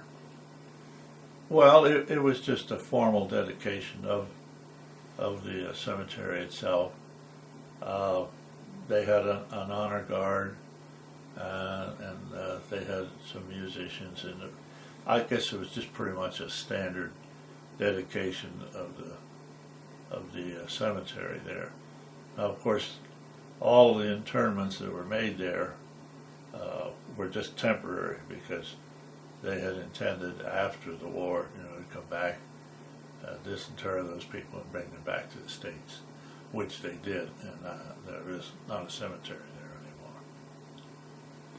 When it was determined that the Japanese had finally given up on Iwo Jima and all the resistance was gone, what was going through your mind?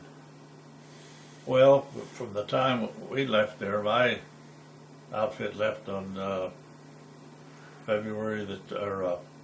March the 26th. We've been there 36 days. There were still a few Japanese left on the north end of the island in various caves and so forth underground. But for all intents and purposes, their military capabilities were shot. But there was an army unit that was brought up from Saipan to more or less police up the area, clean up the stragglers, and take care of things. And when I left, with my unit. Of course, we only had, there was only 35 of us out of my company of 240 some that were still alive or on active duty. When we left the island, I was just tired, I guess. You know, after all this time of staying keyed up, I guess you call it, I just felt tired. And once we got aboard ship, I think for the next 3 nights or so, I just slept as much as I possibly could. Of course, we'd all lost weight because you don't eat very well under these conditions, and you spend a lot of energy and undergoing a lot of things that it just takes a lot out of you. But the one thing that really irritated me to no end, when we were leaving Iwo, there were a number of civilian ships in the area. Of course, they'd brought supplies, materials, and other things. The longshoremen on those ships decided they were going to go on strike. Now, I've never seen this in the news anywhere since that time. Maybe nobody ever wanted it to be published. But they, on those number of ships, went on strike, which means that the Marines who had been on that island fighting, they had to go over and load these ships, put, you know, artillery pieces and whatever else that we had aboard those ships. And that just infuriated me to no end. And I've never seen anything about that published. Maybe the government doesn't want that to be out. But there were quite a number of men that were drafted to go over and help. And they came aboard our ship and asked for volunteers to go over to help load these ships. And none of our men said, "No way. You can throw me over the side or shoot me, but I'm not going over there and do those guys." Because those guys were being paid a fortune to be there. I was a PFC. I was making about $1.72 a day. No way. I've never seen any references to that, never seen any publications or even a mention of it anywhere that that incident occurred, but it did.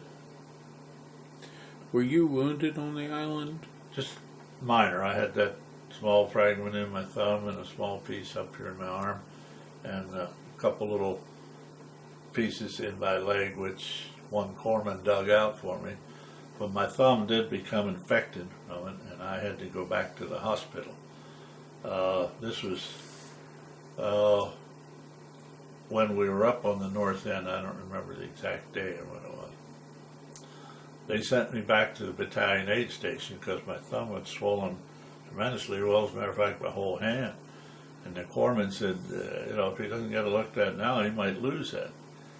So they sent me to the battalion aid station. Well, they were busy. They had all kinds of patients in there. So they shipped me on back to the division hospital. And I got there, and they had a whole flock of casualties. They were still treating there.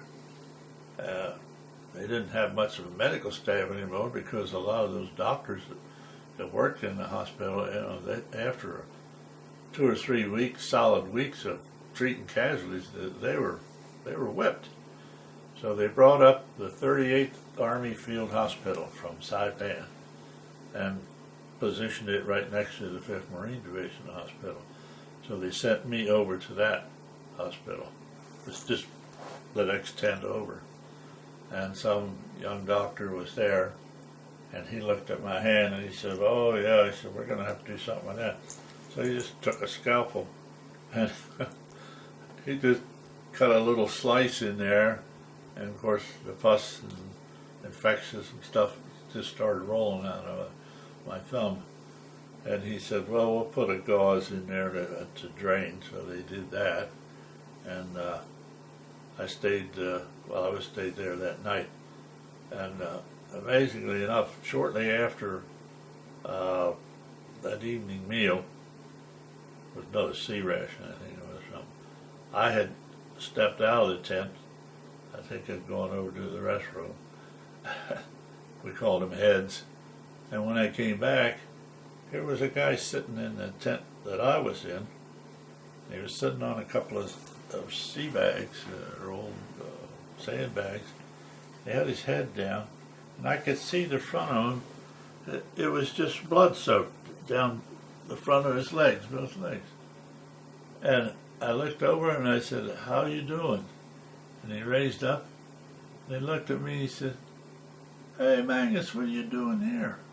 It was a corpsman from our company, the only one we had left at that time. And here he had gotten splattered with some either mortar or artillery fire.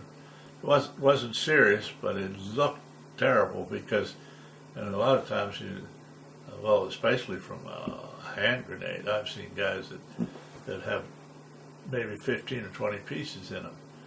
But they used picric acid, which was not a high explosive like our black powder.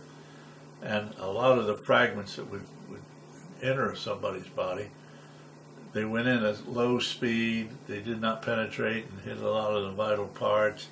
And so, but they bled, so it looked like the guy was really mashed up bad, but he wasn't. He picked a lot of those pieces out himself. And I just thought that was kind of a bizarre incident too. And he comes running over and asks me how I'm doing. He was a lot worse shape than I was. But he survived, and I saw him a couple of times at reunions over the years, but he died here about 2 years ago. How long did it take for your hand to return to normal? Well, I was only in there 2 days, and then they sent me back to the unit. Of course, I had a big bandage on it, but I was able to function. Where did your ships go when they left Iwo Jima? Well, they took us back to Tarawa, back to Hawaii. Matter of fact, Hilo was, I guess you call the main port on the Big Island. In Tarawa, we're like 50, 60 miles up the line. And they had a train there, then they hauled us all up on these flat cars and so forth. But the amazing thing about Hilo was that I noticed this right away. About 90% of the population there were Japanese. And of course, when we got back after having been beat up like we were, I think a lot of those Japanese looked at one another and probably said, "Uh-oh, these guys are going to be real mean when they get back here." So they stayed indoors or went on up into the hills or something. So there were very few of them around there. When we got back, they loaded us up on flat cars in a hurry and got us back up to the camp. But there were no incidents that I know of. And this is on the Big Island? Yeah, this is the Big Island, yeah. Hilo is the main port on the Big Island. How long did you stay at Camp Tarawa again? Well, we stayed there then until the war was over, which was August, the 6th. The 6th was the first day bomb, and the 9th was the second one, and just, a few days after that, the Japanese surrendered. So we stayed there through that, and we were back out in the field running training exercises again.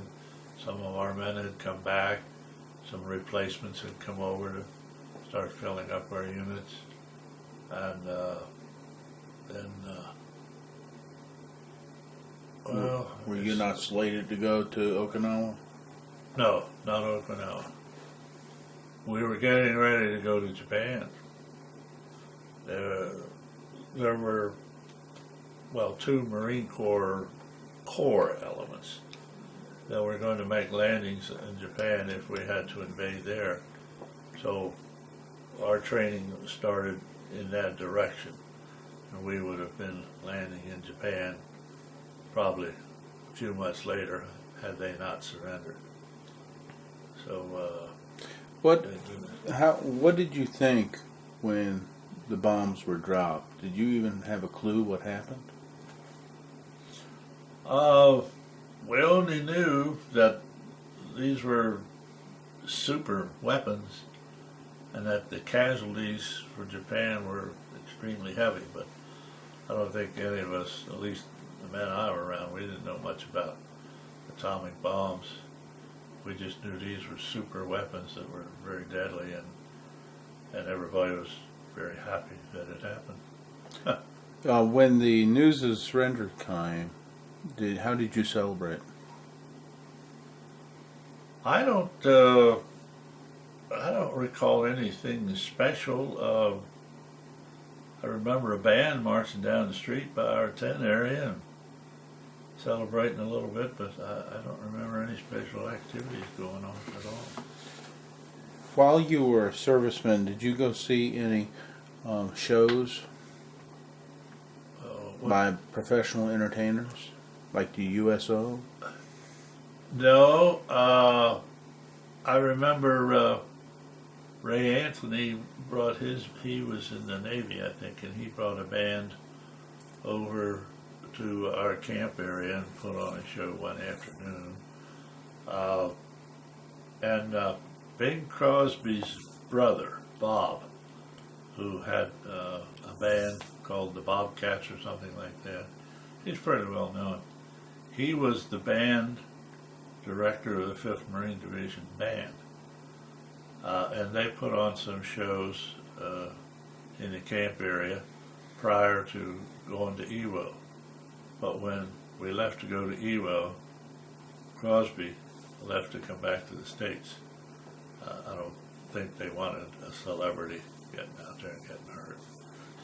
How was the food in camp versus the food that you had on Iwo? Oh, the camp, we ate pretty well. One problem we had there in Camp Tarawa before we went to Iwo, we didn't really get much in the way of fresh eggs or fresh fruit, things like that. It was a lot of these eggs were powdered eggs, and the meat that we had, we used to get a fair amount of mutton at times. I guess they brought that up from New Zealand and Australia, and we were a little short on that. But overall, it wasn't bad. We had substantial quantities. How about when you were in combat? Well, it was C rations and K rations and those 3-in-1 packages that they had. So you subsisted on those.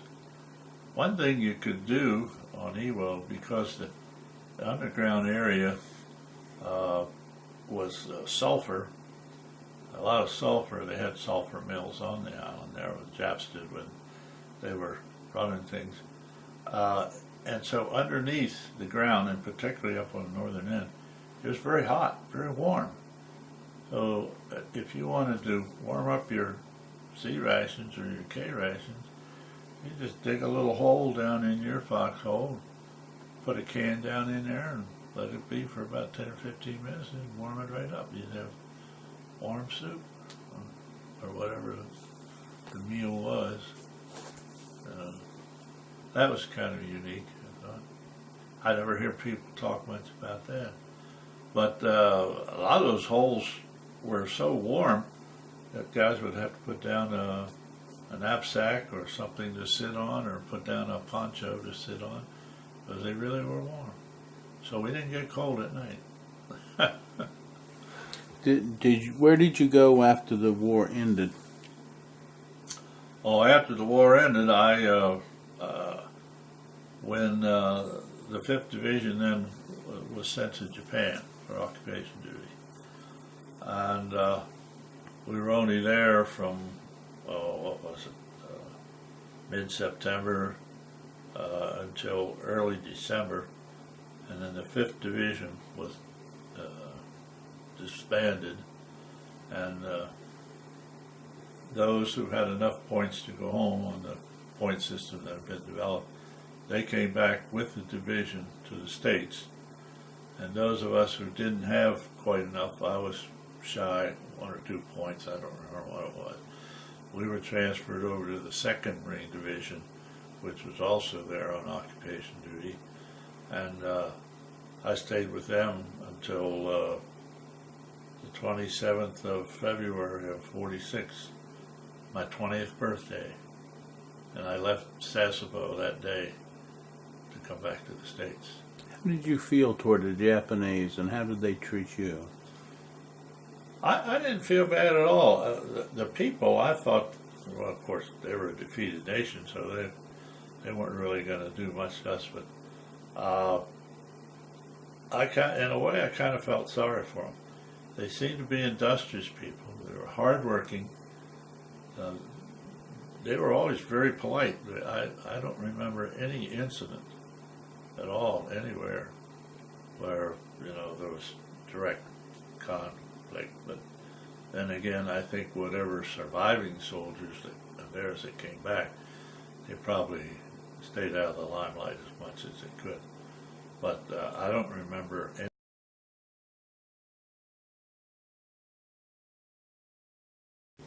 was required. Did you carry any good luck charms with you during your combat? No. I carried a small Bible in my pocket here, just in case some guy decided to shoot me through the heart. I might, but that's all that I had. I never. Some guys would wear bracelets or trinkets around their neck or something in their pocket. I don't know, but I never did. Did you pick up any souvenirs? Yes, I picked up a 6.5 rifle, and I had a saber, but it was just a standard Japanese saber. There wasn't anything special about it because I had it looked at later on after I was home, and I took those back with me. But that's all. Nothing. I had one Japanese flag, but that was it. It didn't excite me about taking souvenirs. Some guys would get an officer's pistol or something like that, and they thought that was their reward for being in the service, I guess. But that didn't faze me. I didn't care that much about it. Incident. The war's over. On your 20th birthday, you're being sent home. Mm-hmm. Can you describe your trip home? Well, it was a little different from any other ships I'd been on because we were just coming back as passengers, as though we were civilians, because everybody else on there was also coming home. They were old troop carriers. I think they were heading for the scrapyard, the couple that was in the convoy that I was in coming home. We didn't have any real work details. They fed us fairly well, and it was about I think 10 or 11 day trip. I don't remember the exact amount of time it took for us to get back to the States. There was one trip that I was on a ship back after we left Iwo. We came back and we came into Pearl Harbor on our way back up to Camp Tarawa, and it was April the 12th, 1945. That was the day Roosevelt died. And we were on this ship and we were coming into the harbor very slowly, just sort of seeping in. And I remember it was a beautiful sunshiny day and everybody was really happy about the surroundings. And this man came on the loudspeaker and he said, "Today at Warm Springs, Georgia," and then he kind of stopped and hesitated. And then he said, "President Roosevelt died." That was just like dropping a bomb on that ship. Everybody just was kind of stunned. There's no reaction at all. They just sat there like they'd been hit with something bad, because Roosevelt was a Navy man basically, And of course, a friend of the Marine Corps, and at that time, there was rumors and efforts going on in Washington to get rid of the Marine Corps and just have an all-Army. And so when that happened, a lot of guys just thought, oh, man, this has all been for nothing. But it turned out not to be that way, of course. But that was a very dramatic moment, really, at that point, because the war was still on, and there he'd lost the chief. That had a tremendous impact. But anyhow, that was another story. But coming home, no, there was nothing really exciting about it all. It was very routine. So when you got home, When we got to San Diego, they organized some working parties to unload the ship and so forth. And after a few minutes, there was hardly any of us left there on the dock. These guys had all disappeared. And nobody knew what was going on. And finally, some guy walked in and said, yeah, there's a couple of bars down here at the end of the pier.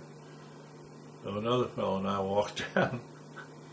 And sure enough, it was loaded with Marines that came off that ship. They weren't doing any work. They were down there having a good time.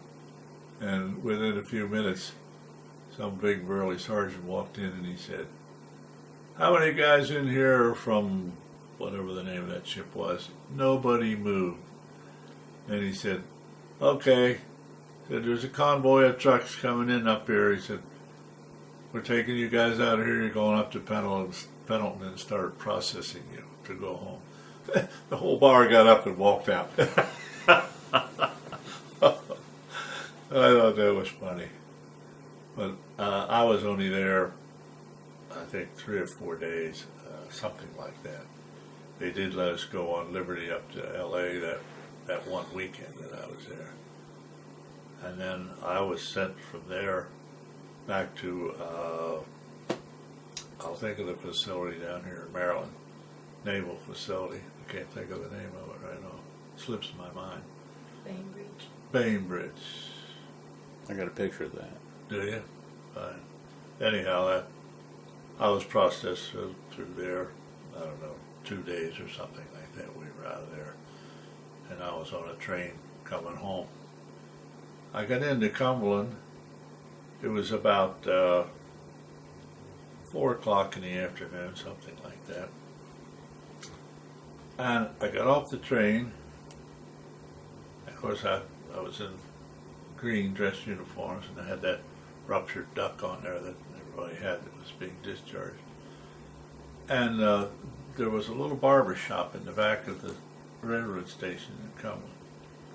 And so I needed a haircut. I hadn't had a haircut for a little while.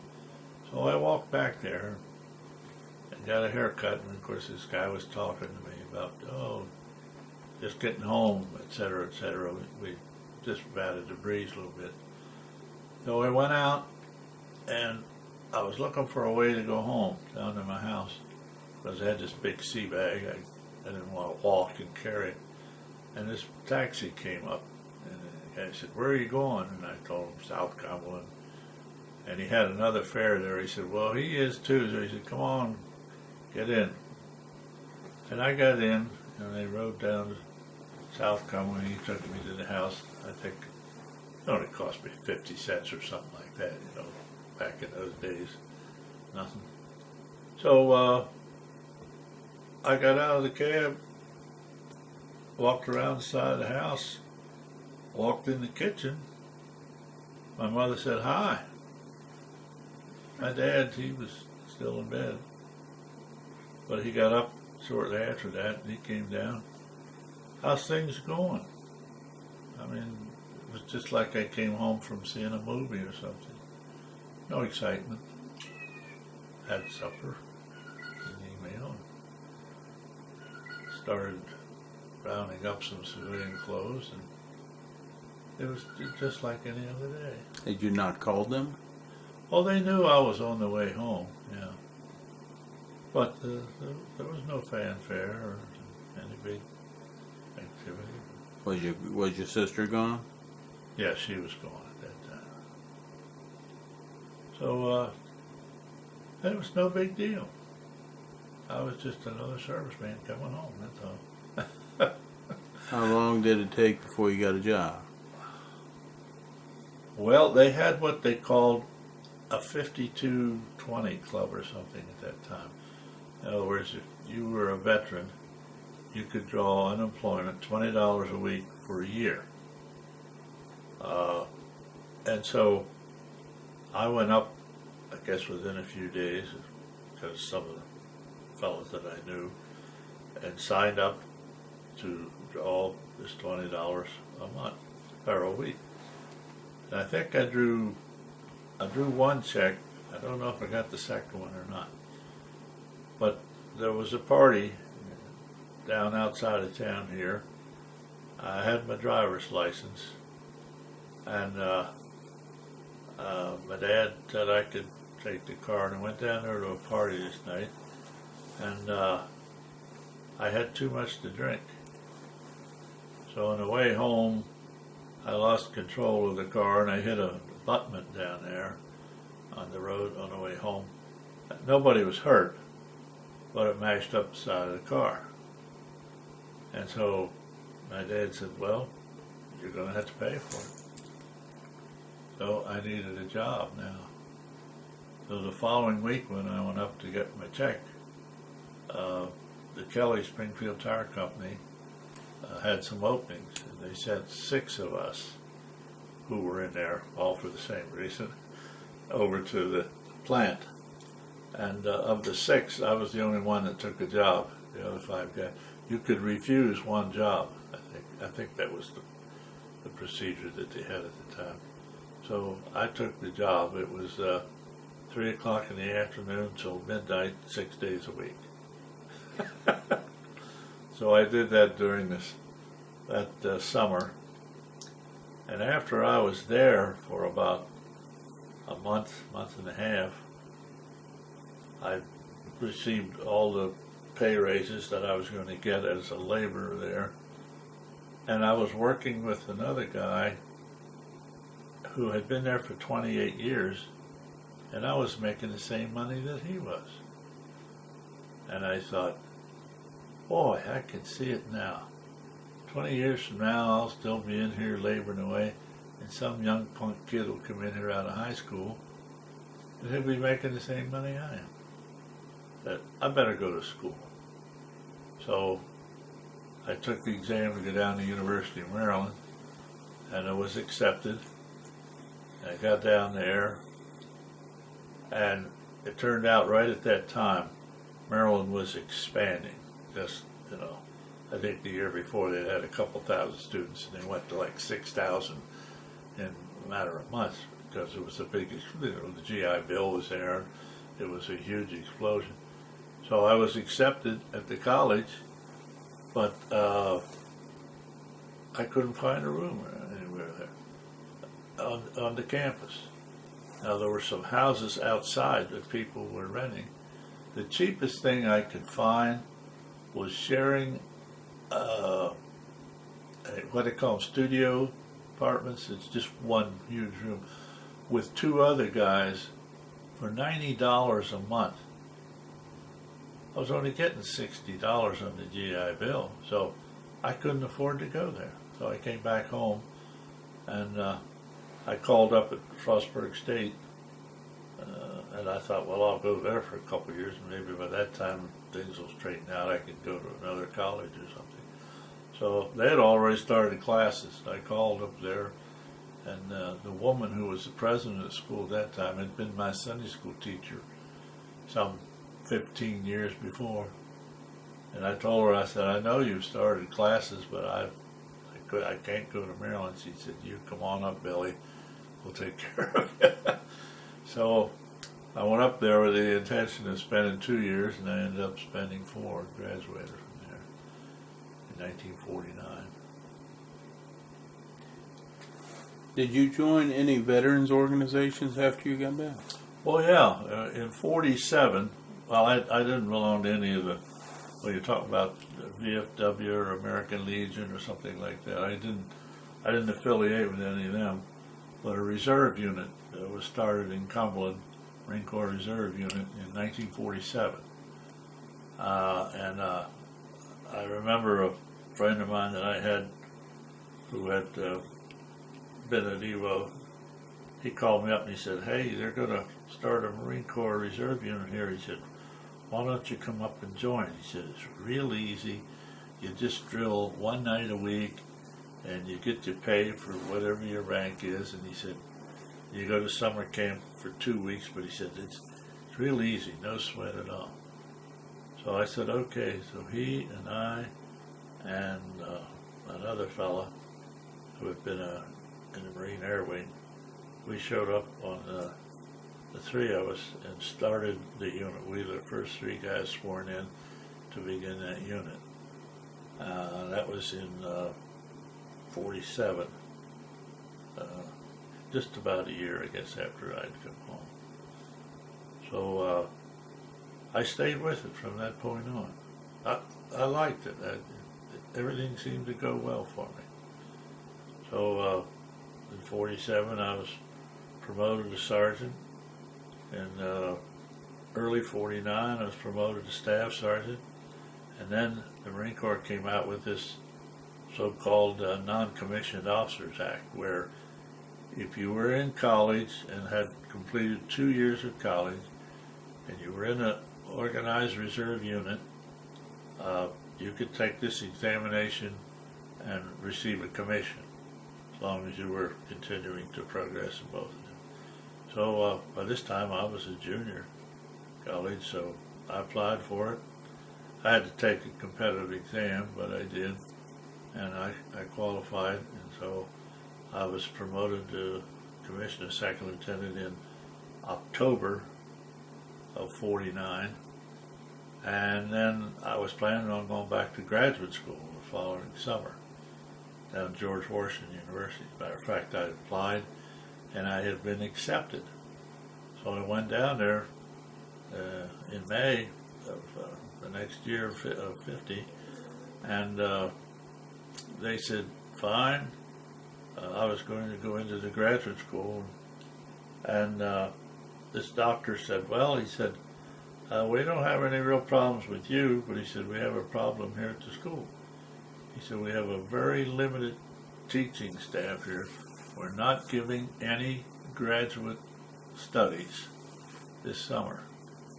And he said, no, I'm sorry, it's the other way around. We're not giving any undergraduate, and I needed to make up something like 8 hours to qualify for graduate school. So I said, well, I'm here this summer, I'll just take, I'll just do the 8 hours this summer, and then in the fall, I'll be ready to go to graduate school. And he said, well, we have this limited staff, so we're not giving any undergraduate studies. So I came home. About a week later, went to summer camp, and while I was down there at summer camp on June 25th, that's when the North Koreans attacked the South Koreans, and so we're on schedule for war again. We went back in July. They mobilized our entire company here at the time. We had about 150, 160 men at the time. Marines. Yeah, pretty good sized unit, or a reserve unit. And they took us in, and out of that group, I think about 100 of them ended up going to Korea at one time or another over the next 2 years. And we had 23 men. We only had about 3 men killed and the rest wounded, but they'd served in Vietnam during that, or in Korea during that period of time. And you landed at? Incheon. During MacArthur's. Well, he was the guy who planned it, yes. But the 1st Marine Division was the unit that went ashore there. What was your opinion of MacArthur? Well, he was a prima donna, an egotist of the first order. But I've read quite a bit about MacArthur, and he was a bad name by the Marine Corps. They called him Dugout Doug and a few other things. I thought he was a pretty good general, really. If you look at the campaigns that he conducted during World War II at the Philippines, He made very good use of his personnel. He had a concern for keeping casualties down as best he could. I think he was an excellent general myself. Now, a lot of Marines won't agree with that. Is that what you thought in 1950 when you landed in Incheon? Yes, I did, and I thought that later on. He was a brilliant man, mentally. When he went through West Point when he was a young man, he had the highest academic record that had ever been achieved there, and in World War II it was still the #1 achievement, and it maybe still is. I don't know, but he was really a genius. But he was a prima donna. Everything he did, he staged. I remember Alexander Haig and some other people who had worked for him at times said he never did anything off the cuff. Everything was planned, staged, organized. He was showbiz production all the way. When you landed in Incheon, was it as fierce as Iwo Jima? Oh no. Just in spots there was some difficult fighting, but no, it was. I landed the attack unit had already gotten ashore. There was a little island there, Walbido, I think was the name of it. They landed on that first, and then went down that causeway and into Incheon. And so by the time my unit got ashore there, they were already inland. But they only had minor difficulties. Those came later when they got down into Seoul and some of those other places. Well, where else did you land in Korea? Well, after going down through, we landed north of Seoul. Incheon is, so you come across the Han River, and then you go south into Seoul, and then there's a place about 8 or 10 miles north of Seoul called Uijongmu. And so I was with a unit that moved up that far. I was an artillery spotter at this time. When I went back in, they decided they needed an artilleryman, so they put me in an artillery unit. I didn't even know what a 105 howitzer looked like, but I caught on real quick. And so we got up that far, and then they relieved the Marines from that point, and we came back, loaded up warship, and went around the southern portion of Korea and came back up, landed in Wonsan, which was up in North Korea. And then it was from that point that the 1st Marine Division moved on up to the Chosin Reservoir. Were you pulled out before the counterattack by the Chinese at Chosin? Yeah, they were coming into the country at that time, and there were some reports of their scouting elements and things of that nature, and a few very minor clashes, but we knew they were up there.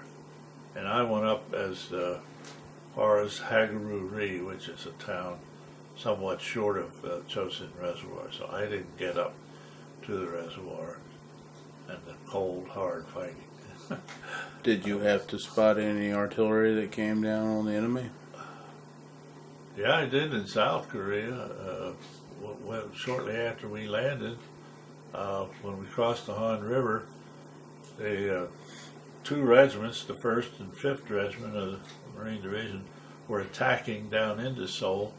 I was with the 7th Regiment, and we were sort of acting as a screen, facing more towards the north and covering the rear of these people, and got involved in a couple of firefights there, minor again.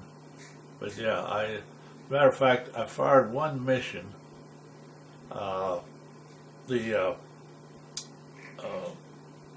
105 howitzers that I was attached to, they had a range of about 12,000 yards. That's the maximum range of the weapon. And I fired one mission up there above the Han River at 11,800 yards, which was just about the maximum range of the weapon. And of course, the dispersion at that point is pretty severe. But yeah, I fired one there, and then there were a couple of other small scrapes that my unit got involved in that we were outside the range of the weapons. It didn't help. So I got to observe some of that and watch some other people. Your time in the military, did it? Do you consider it a well worth the time? Oh, absolutely. Absolutely. No question about it.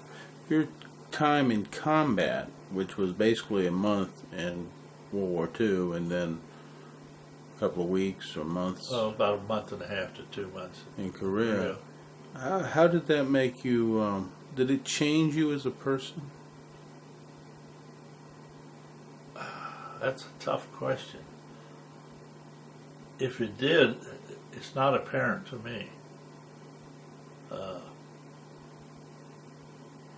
I don't think it changed me much at all. Maybe made me a little more worldly wise or something like that. And some of the experiences I had were just fascinating to me. I don't know. I don't think it really had much impact on me as far as changing me. I looked at it as sort of a job. It was something I wanted to do, but I thought, well, I'll just stay with it and do the best I can and appreciate it for what it's worth. And I met a lot of real good people along the way, and maybe that sort of buoyed me up a little bit, kept me energetic to a degree, but I don't think there was any real major changes in my life. Are there any final thoughts you would like to tell the future? Well, I don't know if there are or not. I was proud of my service to the country, and I think because I was a volunteer, I wasn't drafted, and but I'm sure most of those men felt that same way too. But as long as my government was on the right track, doing basically what we thought was best for the people of the country, I was all for it. Now, after Korea, where we did not gain a victory, it became sort of a political football. And then the current efforts that are going on in the world, I don't have quite the faith or confidence that we're doing all of the right things. I would like to hope that we are, but I'm not convinced of that. And as such, I'm not overly happy about it. While in World War II, you were confident that this had to be Oh done. yeah, it had to be done. I don't think there was any way we could get out of it. That was something that had to be done, because the intention of the enemy was made very clear, and we couldn't handle that. But Korea, to some extent, was a political war. Vietnam was obviously a political war, and then now our incursions over in there. I don't want to be critical of people, but somehow or other, I just have the feeling that we're not doing all the right things. Well, thank you, Mr. Menges, for your interview tonight, and please recommend us. My pleasure. Good night.